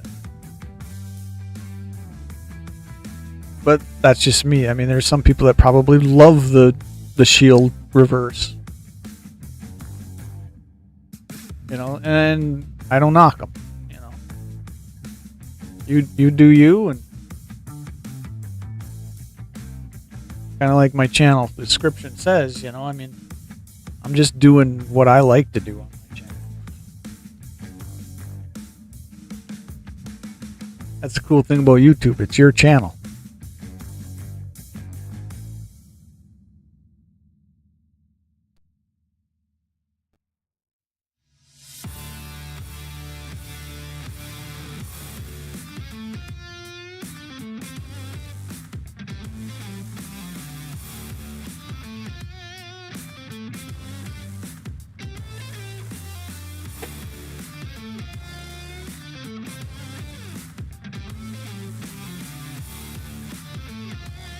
19P's got a possible double die on the reverse main door.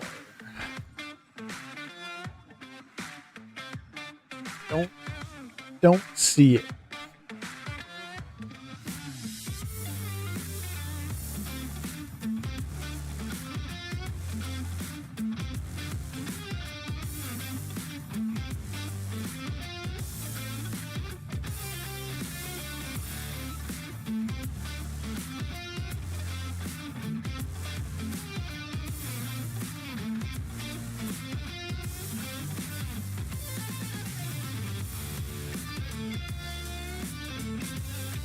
Reverse on Monticello on 16 Billy, but it is not there.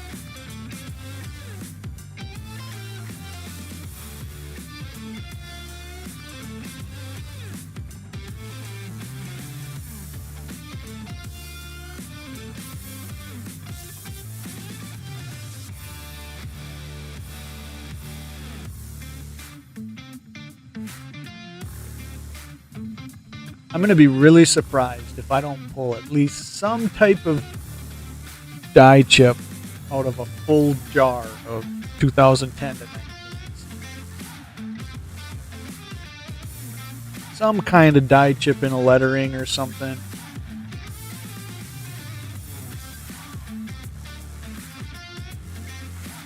This year jar is usually good for at least a little bit of a die chip on something.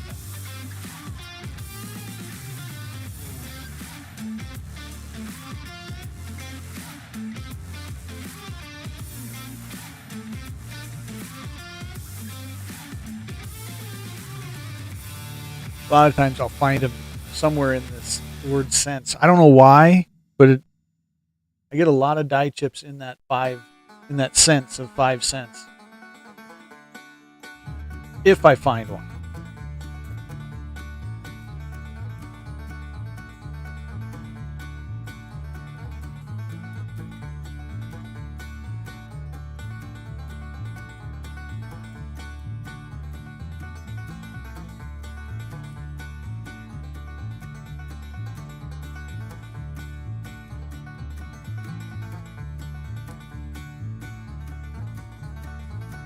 I always have to remember I have to bring the coin down lower on my scope screen for it to actually fit on the stream for you guys. Otherwise, I blow by things on if I'm watching the scope screen that you guys never actually see because I don't position it right. So I always try to keep it down in this lower left corner of my screen, what I'm looking at.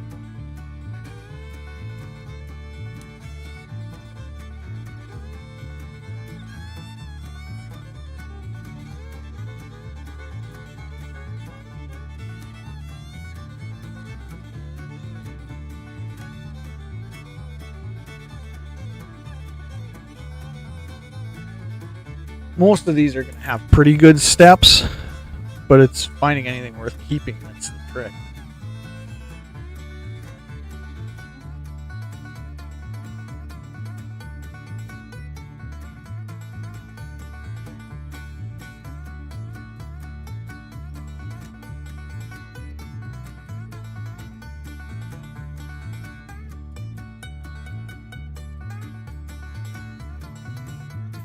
Now we're burning through them.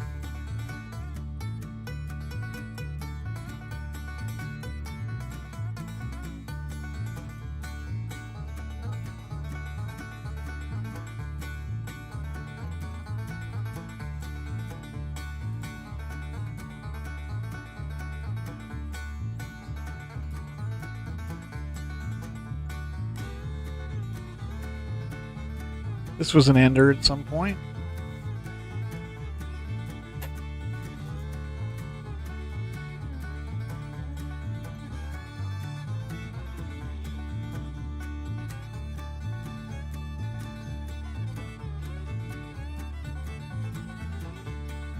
Back this out. Yeah, I did. Wasn't sure if I was backed out or not. I know I had zoomed in on something earlier today.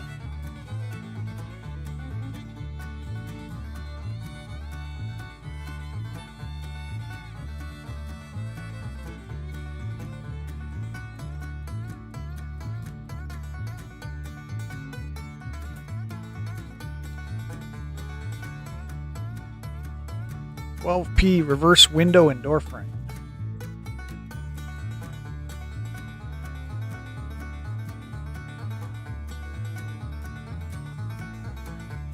See anything in the windows there? I don't see. Don't look like anything's there.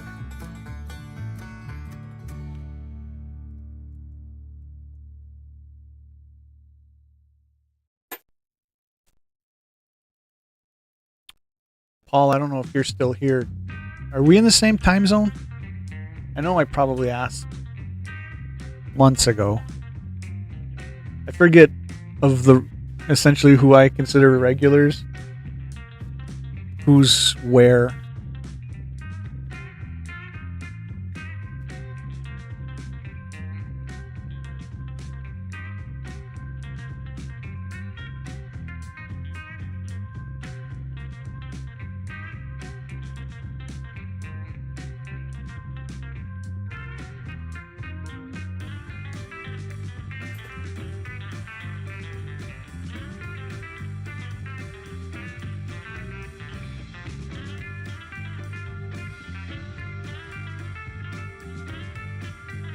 Still got a little bit of sheen to it.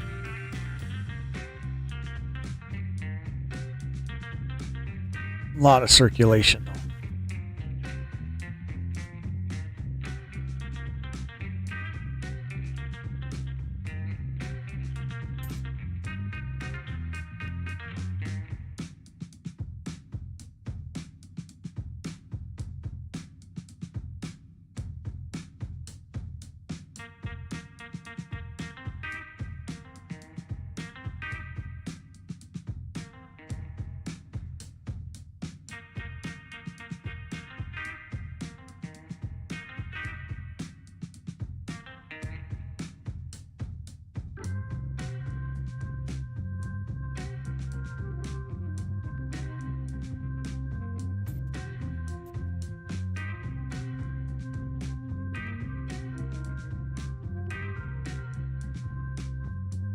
Sometimes I like to switch it up and go in a different direction because my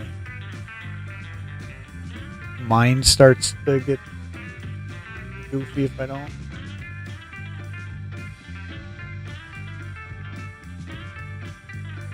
Like looking at the same thing over and over and over again, but I guess that's what hunting is. Whether you're coin roll hunting or air hunting.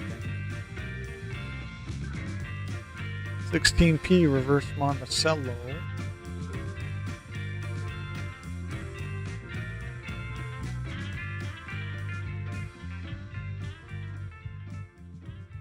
Nope.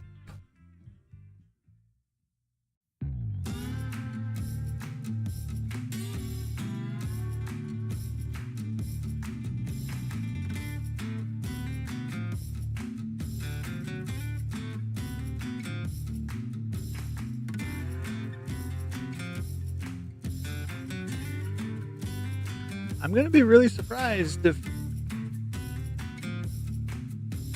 there ain't one die chip in this jar.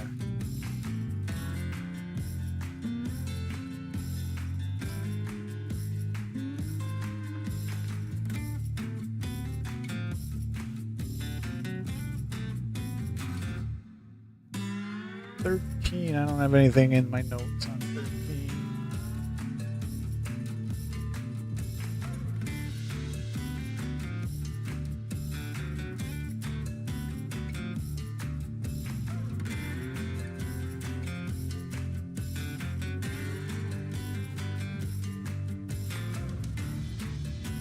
So anybody hanging out, I don't know if there's anybody in here now. Looks like I'm down to one, maybe two. If anybody's lurking or not. Anybody a football fan?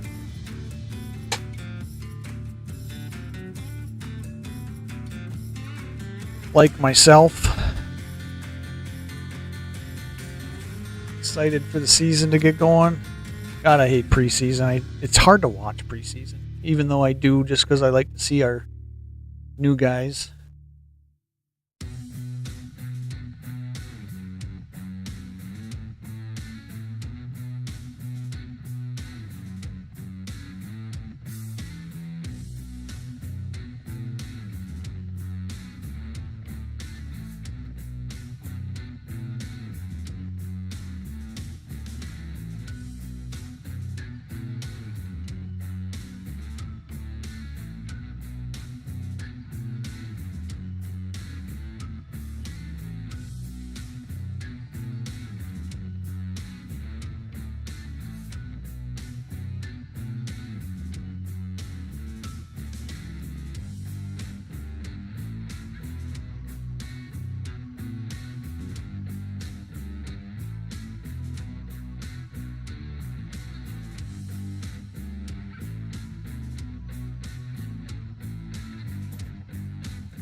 damage on the S.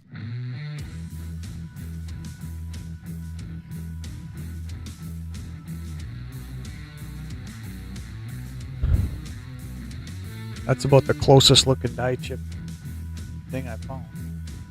16P reverse monocell.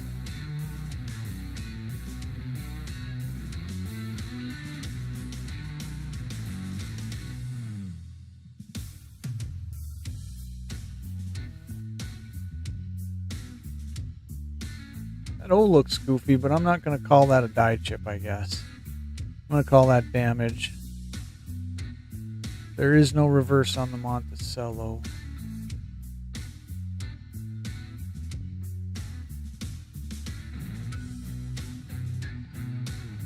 If I call die chip, I want it to be a little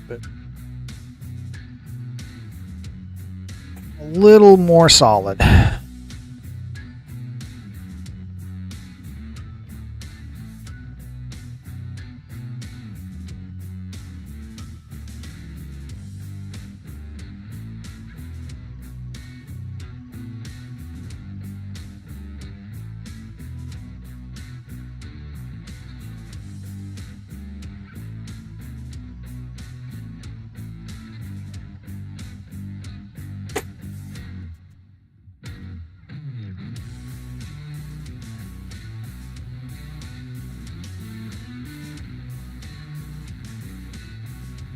$18P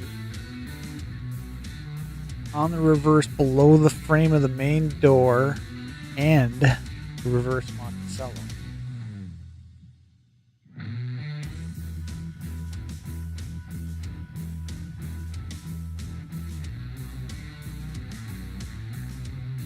So I don't see anything on the main door. There we go. I knew I was going to have to find something in this handful.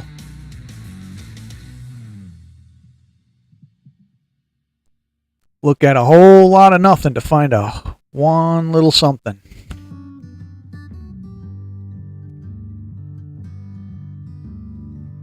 That ain't a bad one. I don't know if they'd consider that beehive there, but I got it on the edge of the building, got it in the doorway.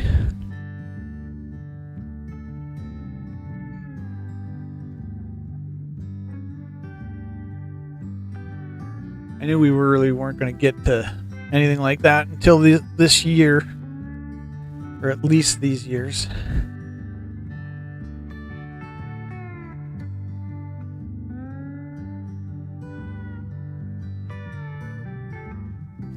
don't know if Paul's still around or who's still in here, if anybody, but.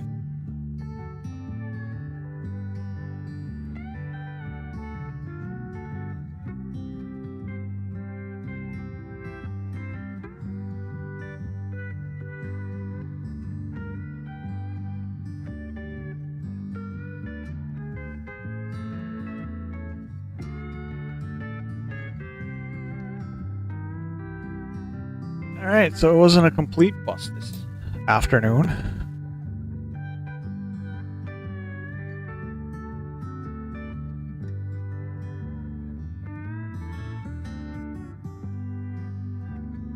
I don't know how big that die chip's got to be for him to consider what they call the beehive.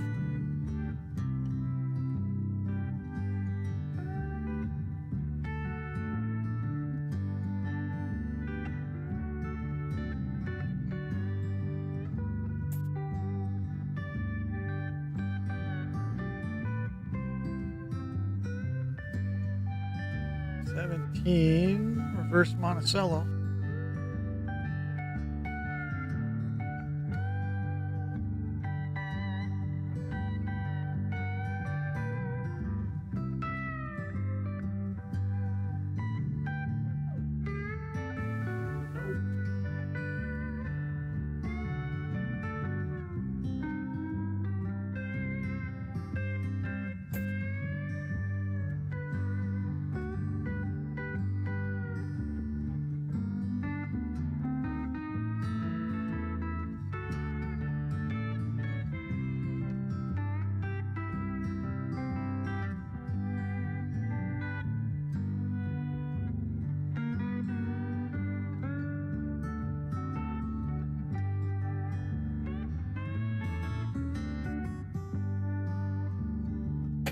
don't know if I could. Would I have seen that with? Yeah, I would have saw it with the little whatchamacallit, but it's almost easier just to put everything and run it under the scope quick. And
I should get like a die chip hotkey of something.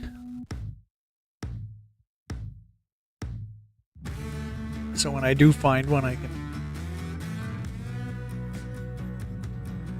die chip key it like I do for the hits and the hunts.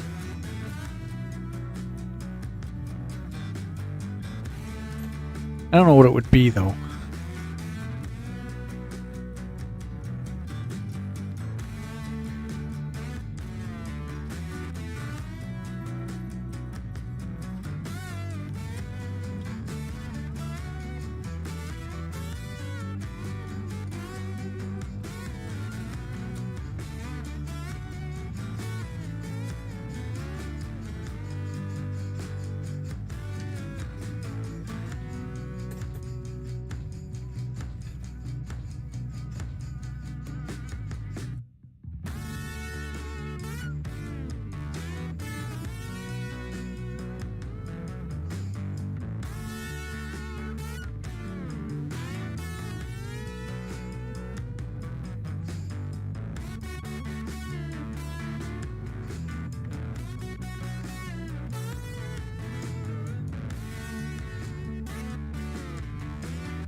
I do like coins that look a little bit older like this, have that coloring.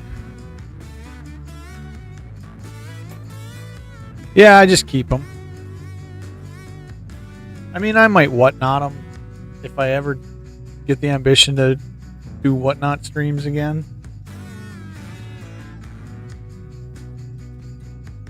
I mean, the die chip coins really hold no value other than, you know, the coolness of finding it, collecting them.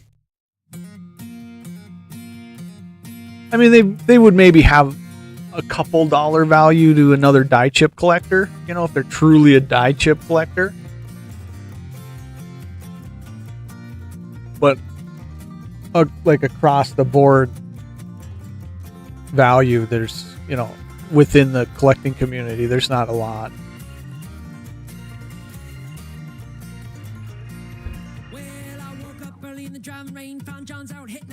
Now, there's certain errors that do across the whole community will have some value, you know, but those are a lot of the quarter die chips and stuff still hold a little bit.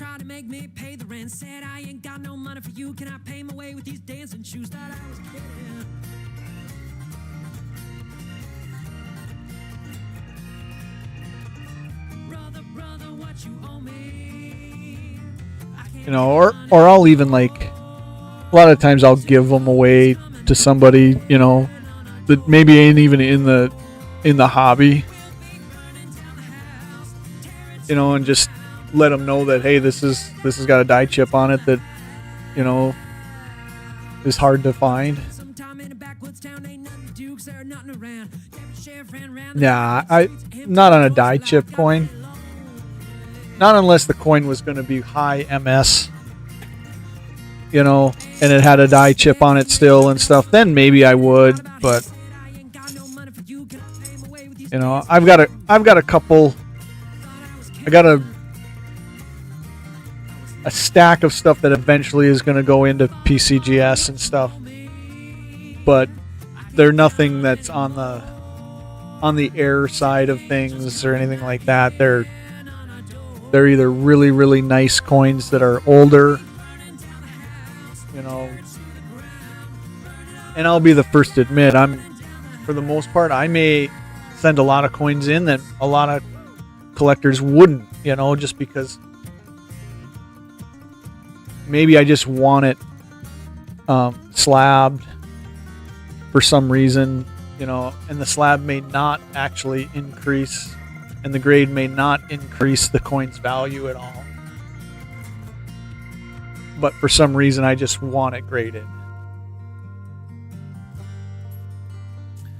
That's the thing about the hobby, is you kind of develop what you're in it for and what's cool to you to chase.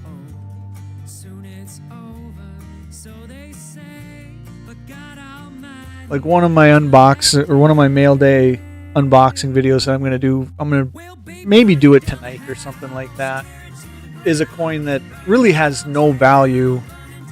It's not a big expensive coin, but it's one that I wanted in that particular grade and stuff, so I went after it.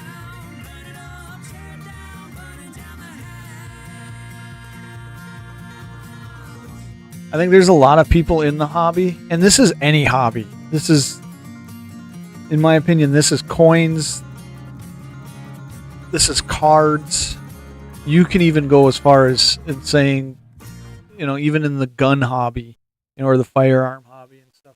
There's a lot of people that want to tell you how you should be in the hobby and how you should interact with the hobby and stuff. And it's just not true. I think hobbies need to be what you make them, not always looked at from a financial side as to what's going to make me money in collecting.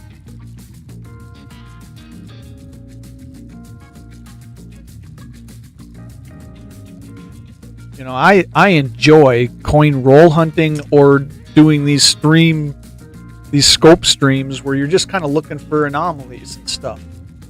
Where there will be people that'll say, I'm wasting my time doing this type of looking at coins and stuff. You know, but to them, it is a waste of time to them because, you know, they're more financially based in their collection and their collecting and stuff. So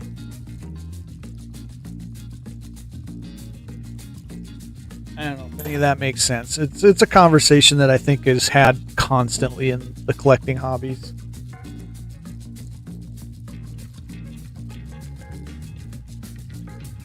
So I don't know how this got in this nickel jar, but let's give it a look anyways.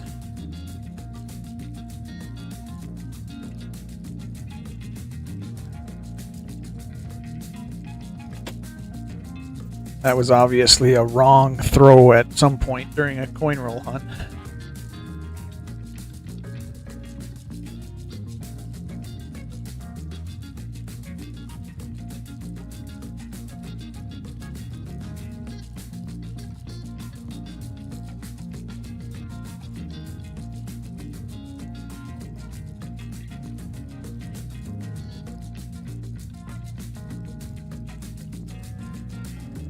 You know, and as far as grading, I will agree with the guy who does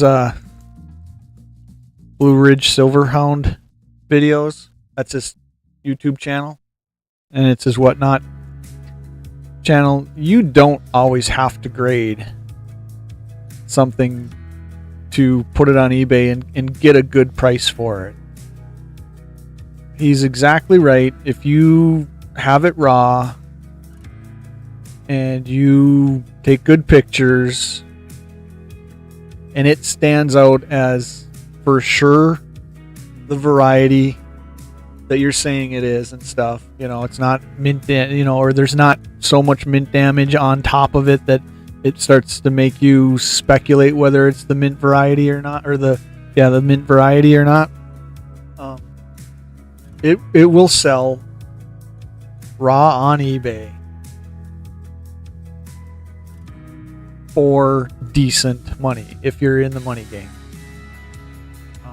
And he does a whole pocket change market video at least once a week where he pulls those sales off of eBay, and they're all ungraded coins, and a lot of them are errors and stuff like that.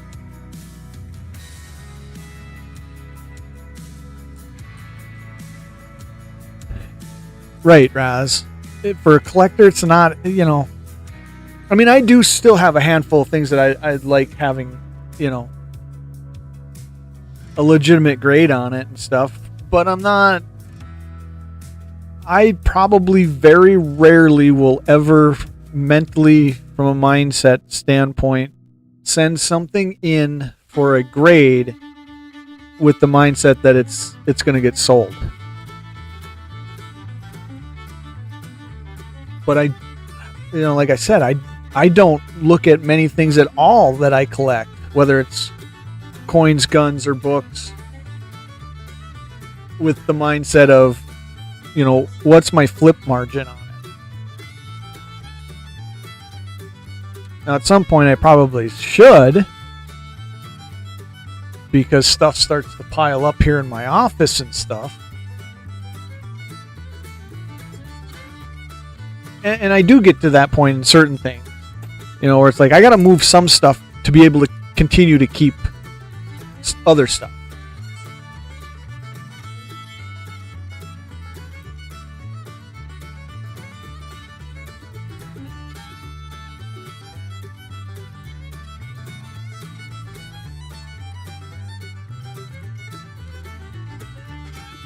But I'm much more likely to like give stuff away to get it out of the office and stuff than to. I don't like the work that goes into listing, and then if it sells, shipping and stuff like that. I mean, I'd prefer, like I said, just to give it away. At some point, I'm guessing, I'll start doing some giveaways on the channel and stuff.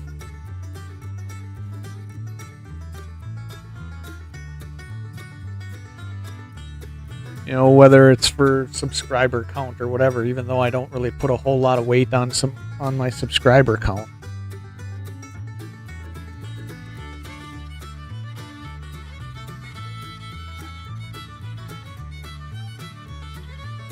I much more appreciate a regular like you, Raz, than somebody who subscribes and is never going to hit the channel again.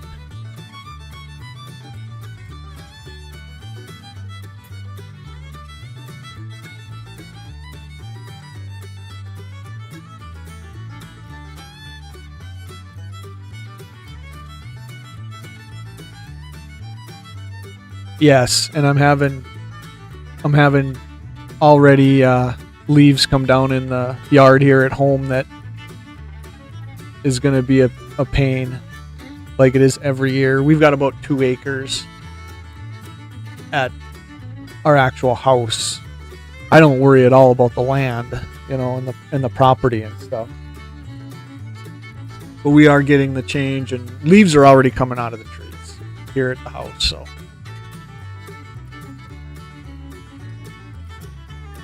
Hey Raz, I forgot to ask. Are you in my Discord? Or do you even use Discord? If you're not in it and you use Discord, I'll post the Discord link. Because I wouldn't mind building up Discord a little bit with what I call you regulars.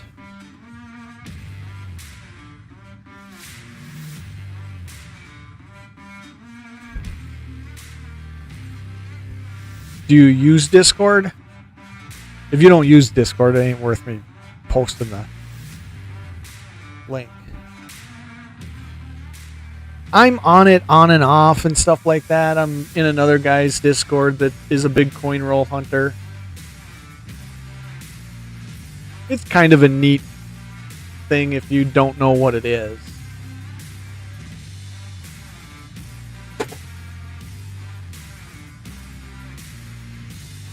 I don't know if that was a no to you're not in it, or a no to I don't use it.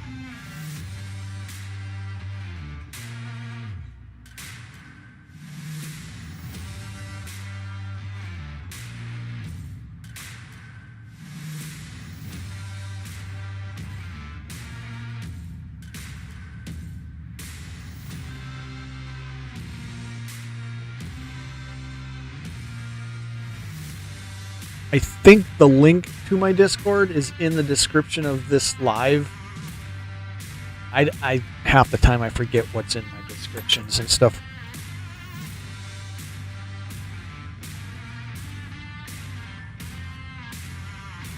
There's a portion of every video's description that is exactly the same, which is kind of like the channel description.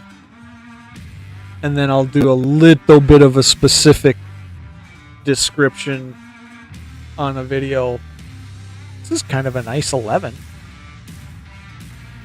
Not a whole lot of damage, a little bit there. Little chatternick there. A little bit in his eyebrow. Probably not worth saving.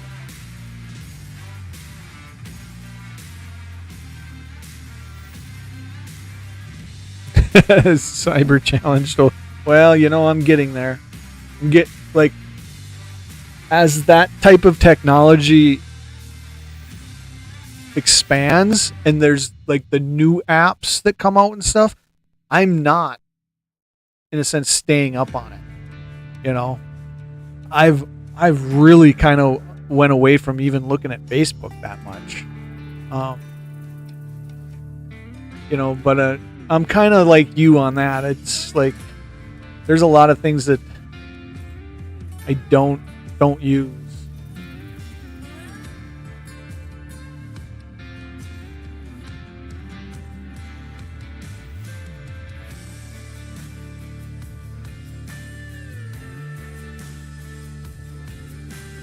And I'm getting to the age now where it's like I don't really want to learn new stuff. And like all these new apps that the kids are using and stuff.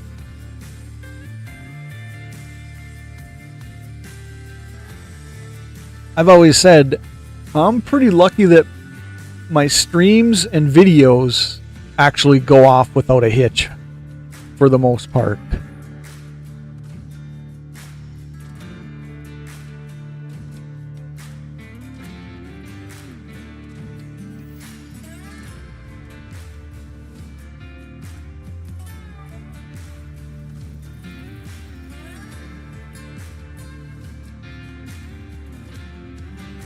And I'm lucky I figured out,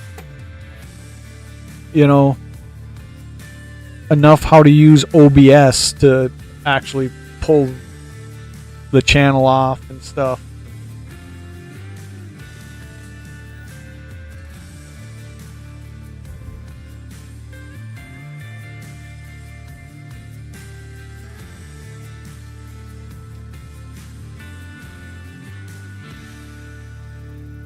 And have these different views on streams and different camera angles and stuff. Because I am not by any means technology savvy either.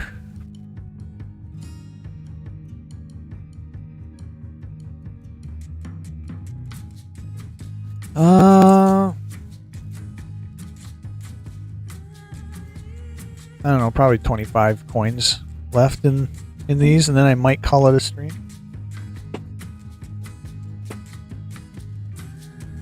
Be just under 3 hours for this afternoon of scoping nickels. I got one more jar I should get through before I hunt again, but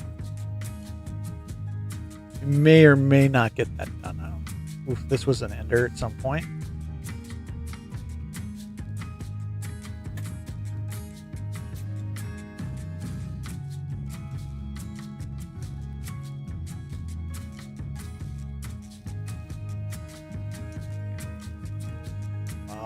discoloration in that. Back the same way, pretty much.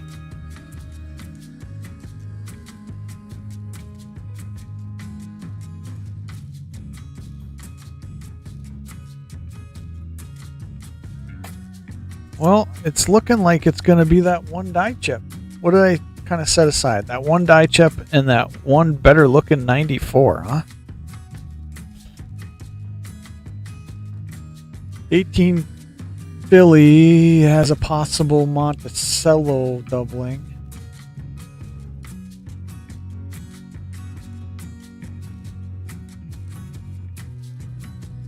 Yeah, I don't see it there.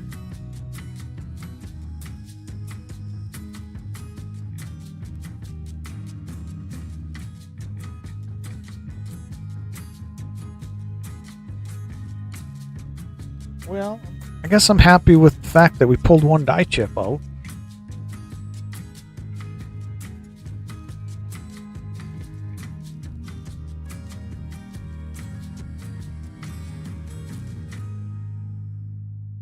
A lot of times you can sit through something like this and not get anything.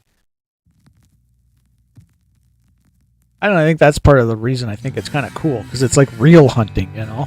Like you ain't going out every time and gonna score.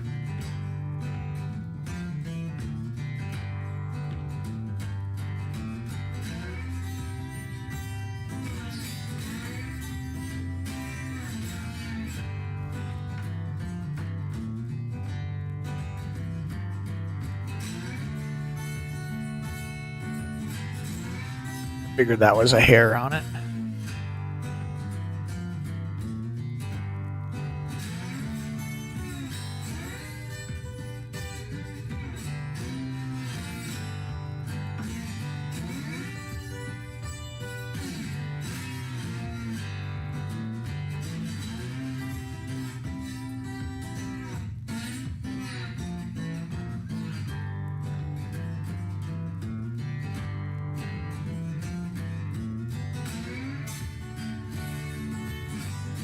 Reverse Monticello, possibly.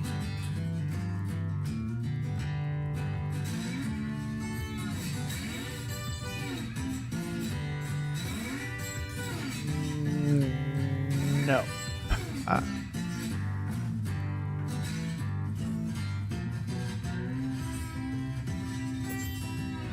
Now we're down to about 15 coins, I think.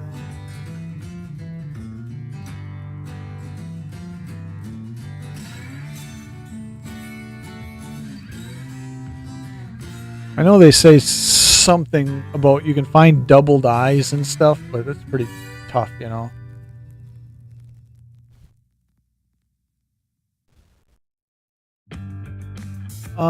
No, that one doe that's been in a couple of the property videos. Number one, I think they're two different doe, to tell you the truth. Because was it the last video that as I was leaving the cabin down the trail, or no, in the morning there was that doe with the two fawns. So that's a completely different doe than was there a couple videos ago with no fawns. Because if it was, I mean, it could have been the same, but those fawns would have probably been right close there with her. So, but no, I don't get into like naming the deer on the number one on the videos or the trail cameras that much. I don't know if we'll have a big buck on trail camera this year like we did last year. At some point on a stream, that's another thing, another stream idea that I'm going to do is once I go and pull all the cameras, I'm going to end up doing like probably an evening stream where I sit down on stream and basically check the camera cards, you know, so anybody that's hanging out is actually going to see pictures the first time the same as me. The neighbor has sent me some pictures off of his camera already this fall that he's got of essentially a smaller buck, but it definitely will not be a shooter for me or him, I guess, this year. I think it would be good to let that one that he sent me go another year, if not two, if somebody sees it during the season.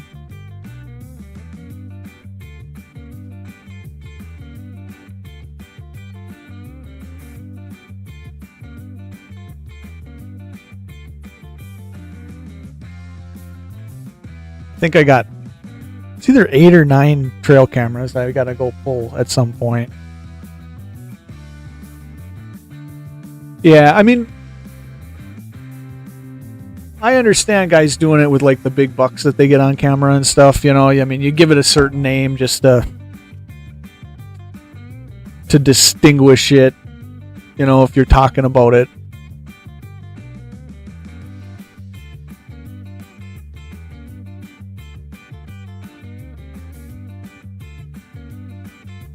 But I typically have not really done that. And on our property, you know, it seems like we end up having a lot of bucks that on camera that are so close together as far as, you know, like last fall, I want to say I had maybe 4 8-pointers that were all pretty close in age, and all their racks actually looked pretty darn similar. So it would have been really hard to distinguish them from one another.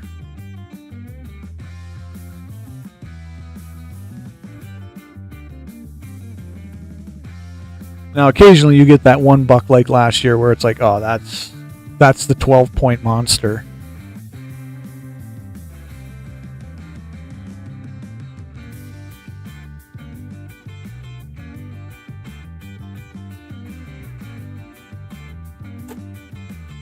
Let's see if I can, I think I can do this.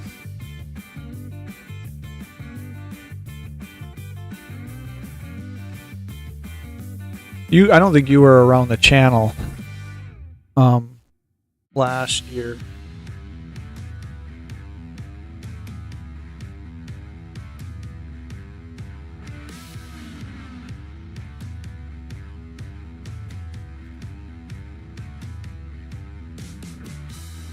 So this was him coming back through during the night.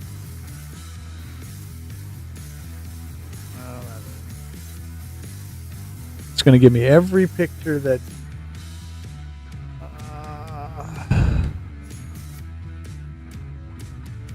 this is him going that way. I think those were the 2 pictures I had of him. And the neighbor actually shot him on Monday, I think, after the opening weekend. I was not too far from the neighbor when he shot, and I was like, I bet you he shot him.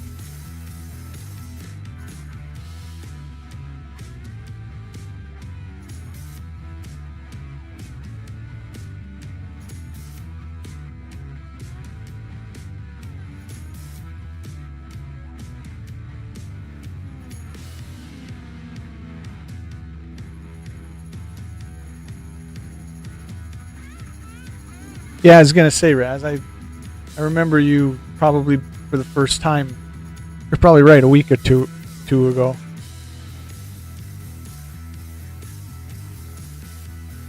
I don't even worry about algorithm anymore and stuff. I just make videos, I do streams, and what YouTube's going to do with me, they're going to do with me, and you know, I try really not to even look at the analytics of videos and stuff as to what's getting watched and what's not and stuff, because I don't want to mentally get into the game of, oh, this is the type of video that like works for channel growth, because it's not what I'm doing. I don't really care that much if the channel grows. And if you worry too much about analytics, then you're going to start making videos that you think are going to be good. I don't know. Maybe I got a backwards thought process there, but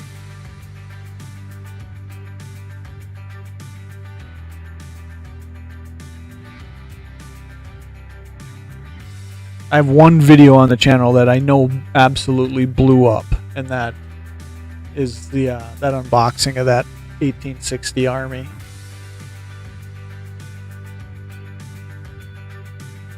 And I'll do more of them, but I'm not going out and just on purpose going to make, purchases to do unboxings for.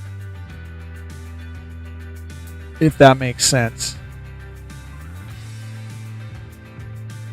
And I could do the same video, exactly the same next time, and it'll get 4 views. So there's no sense in worrying about YouTube growth.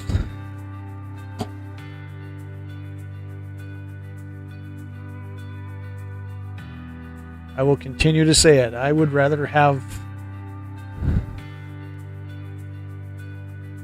then you become analytics. Yeah, I would rather, I continually say it. You guys probably get sick of hearing me say it, that I would rather have a community of regulars, that all kind of like the same thing or into the same stuff. And, we sit and BS and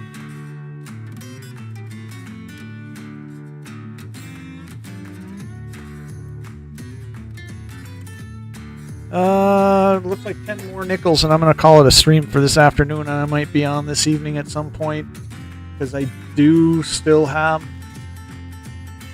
one full nickel jar that needs to be done. And if I do that this evening, then maybe a hunt tomorrow early day or something. I'm going to try to do these type of streams a little more consistently at night once I get home. Even if it's just an hour of like a half a jar or something, it'll keep me from having to sit through long stints of looking at coins through the scope.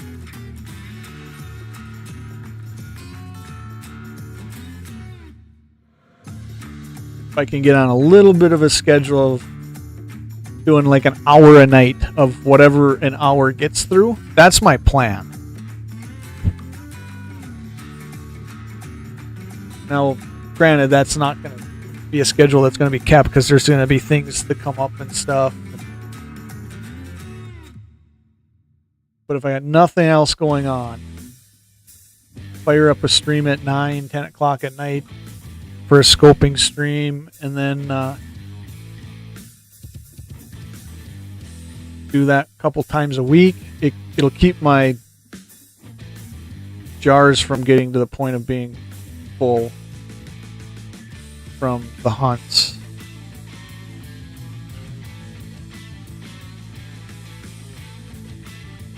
I don't know if I've ever heard that song. Now I'm going to have to go and look it up after this.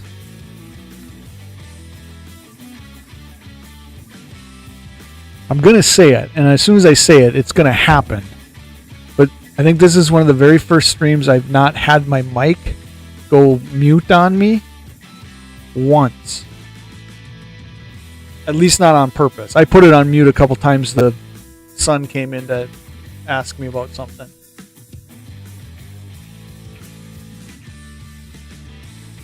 It could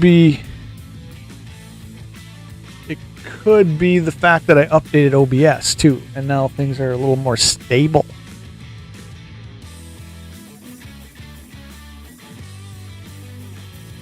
I think if you don't have the updated version of OBS, I think the interface might be a little unstable.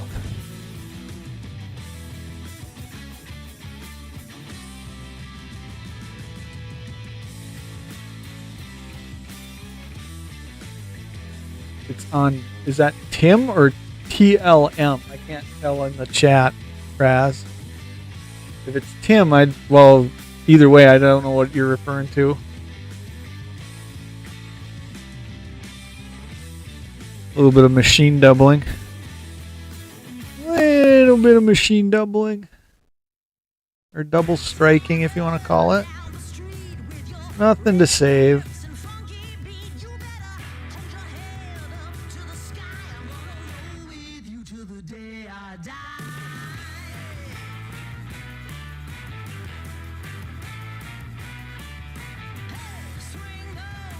What is this? Is this a 17? No, it's not a P though. There is nothing on Denver's.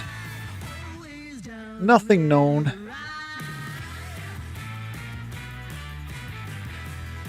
Oh, their album is Tim. Okay. That makes sense now. I've heard of the Replacements, but not to the point where I know any of their songs or anything without looking them up. I guess I didn't know that they were a Minnesota band. I am in Minnesota. I'm guessing they came out of the cities.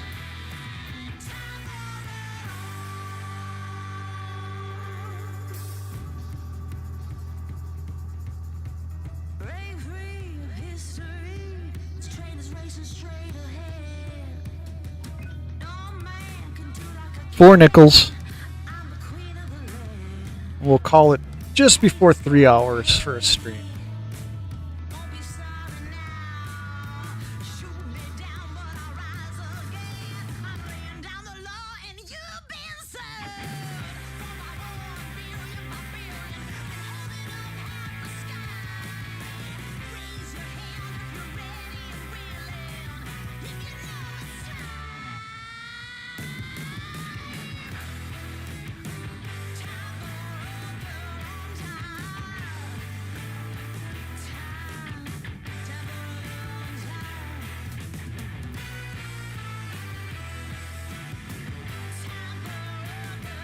Kind of like the toning of that nickel.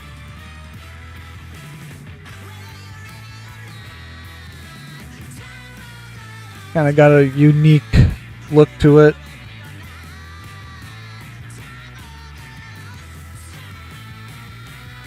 But other than that, there's really nothing making me want to save it. Other than it's a little subdued in color.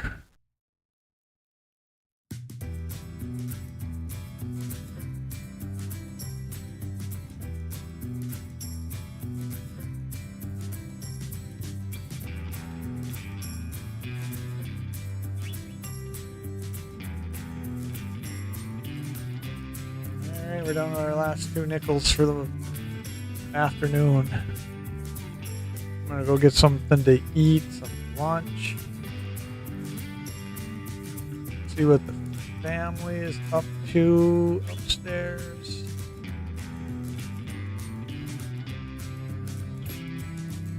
And see what I do this evening. Maybe, I know the wife works tonight, so I'll have some downtime evening-wise tonight.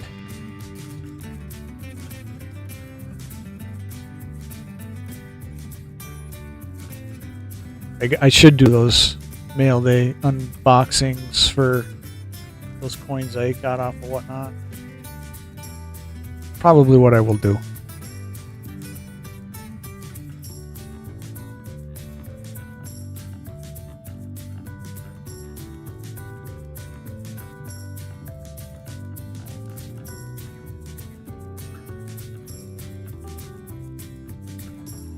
All right, that's it. Here's the recap. Long morning of hunting. I don't know if you were here, Raz. Two nice die chips on the side of Monticello building.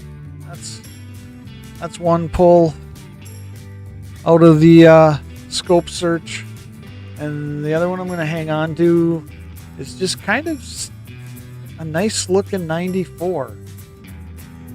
I mean, it's got circulation on it. But there's not a. I mean, he's got a bad chin mark for sure. But both sides got, I mean, really nice, real nice fields. Kind of some cool toning around the edges. You know, steps are there, but not great. But just a better looking 94 than I usually see. So those are my two saves.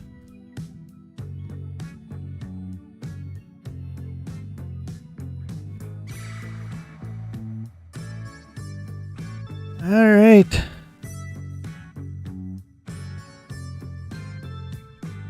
I'm calling that a stream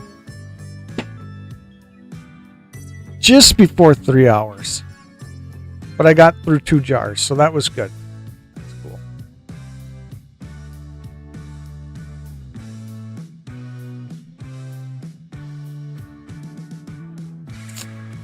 Gotta thank everybody who hung out at some point.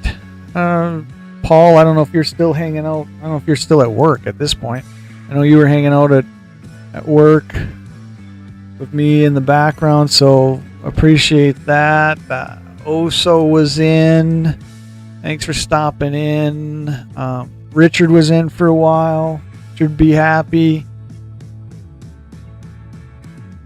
Who else? Littlefoot was in for a little bit. Appreciate you swinging in. And Relic was here for the first time. I don't know if he'll be back. Sometimes you end up in here and you don't come back. And Raz, like normal. Richard is still here. Well, I wouldn't call it a show. I would not call it a show at all. It's kind of just me getting something done and hanging out with anybody who wants to hang out. Help you get through the day? Well, anything I can help with, I guess.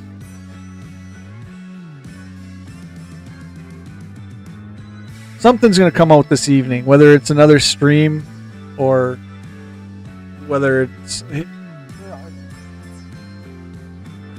So I'm going to do this. It's going to be a mail day unboxing or unenveloping, I guess. It's the same Whatnot seller, 2 separate orders that I grabbed from him. And then an eBay pickup of a coin that I wanted. So I'll probably do that during the day or this evening and then post it. So you'll see something. Littlefoot is still here. Or did you just get back in, Littlefoot?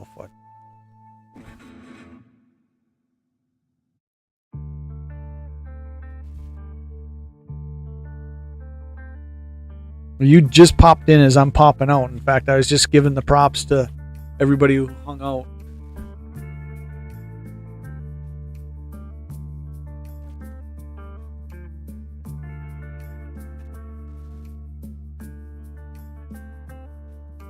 Like I said, these scope streams, I'm going to try to move them to more like an hour.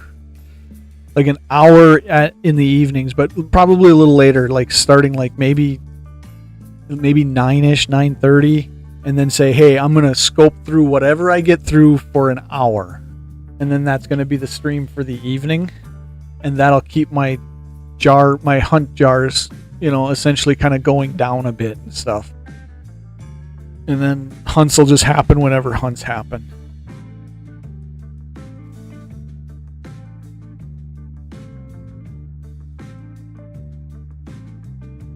Or you just left it up and running?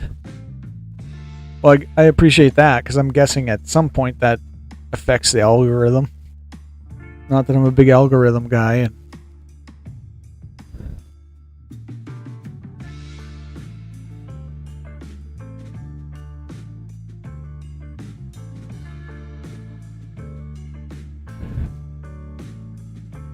Yeah, Richard, like I said, I guess I don't approach the streams like there's some type of show, or like even some type of video, because nothing comes out of these videos as far as like the bangers will come out of a hunt video as a standalone video. This just ends up being a 3-hour live that sits on the channel. So, but it is cool to have people around and hanging out and chit-chatting and stuff like that.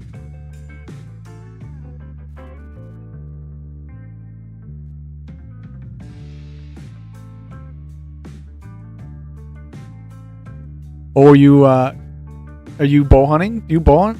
Bow hunting takes a lot of work, man. You gotta be on your scouting. You gotta be on, it's not like gun season. So I give you credit if you're a big bow hunter.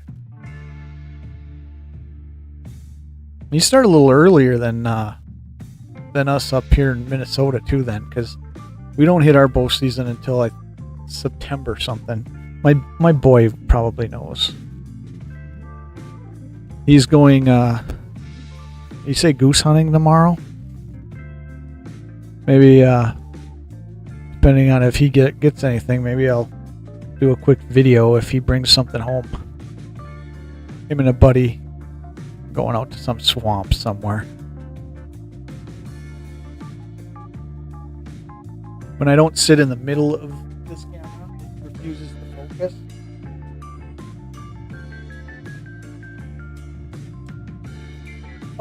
Crossbow hunting is actually becoming huge. And I don't really consider it cheating with how prevalent it is now. Because even here in Minnesota, I'm thinking probably across the country quite a bit, they have moved crossbow hunting to away from, or only if you were like disabled or some reason couldn't hunt with a traditional compound bow, to now you can, if you want to crossbow hunt, you can crossbow hunt. So I guess I wouldn't consider you cheating there, little.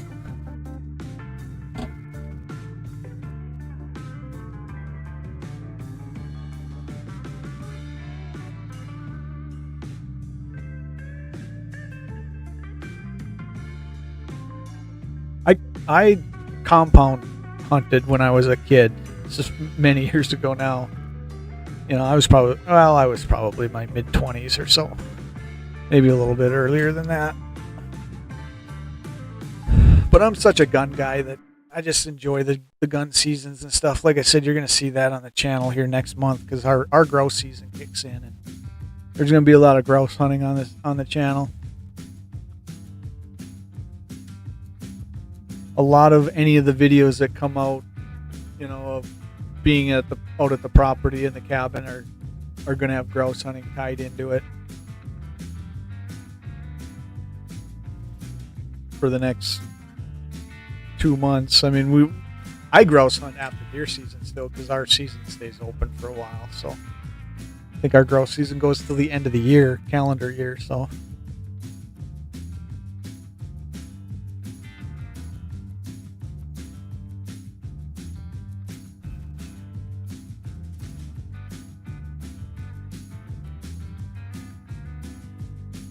On that note, though, just crossed the 3 hours. I'm going to call a stream. We will see you guys on the next one, or what, if I drop a video here at some point. But I almost enjoy these more than doing the videos. But it's still kind of cool just to do an unboxing video and throw it up, even though it gets 4 views. But again, thanks for everybody hanging out. For sure, Littlefoot, what I call the regulars.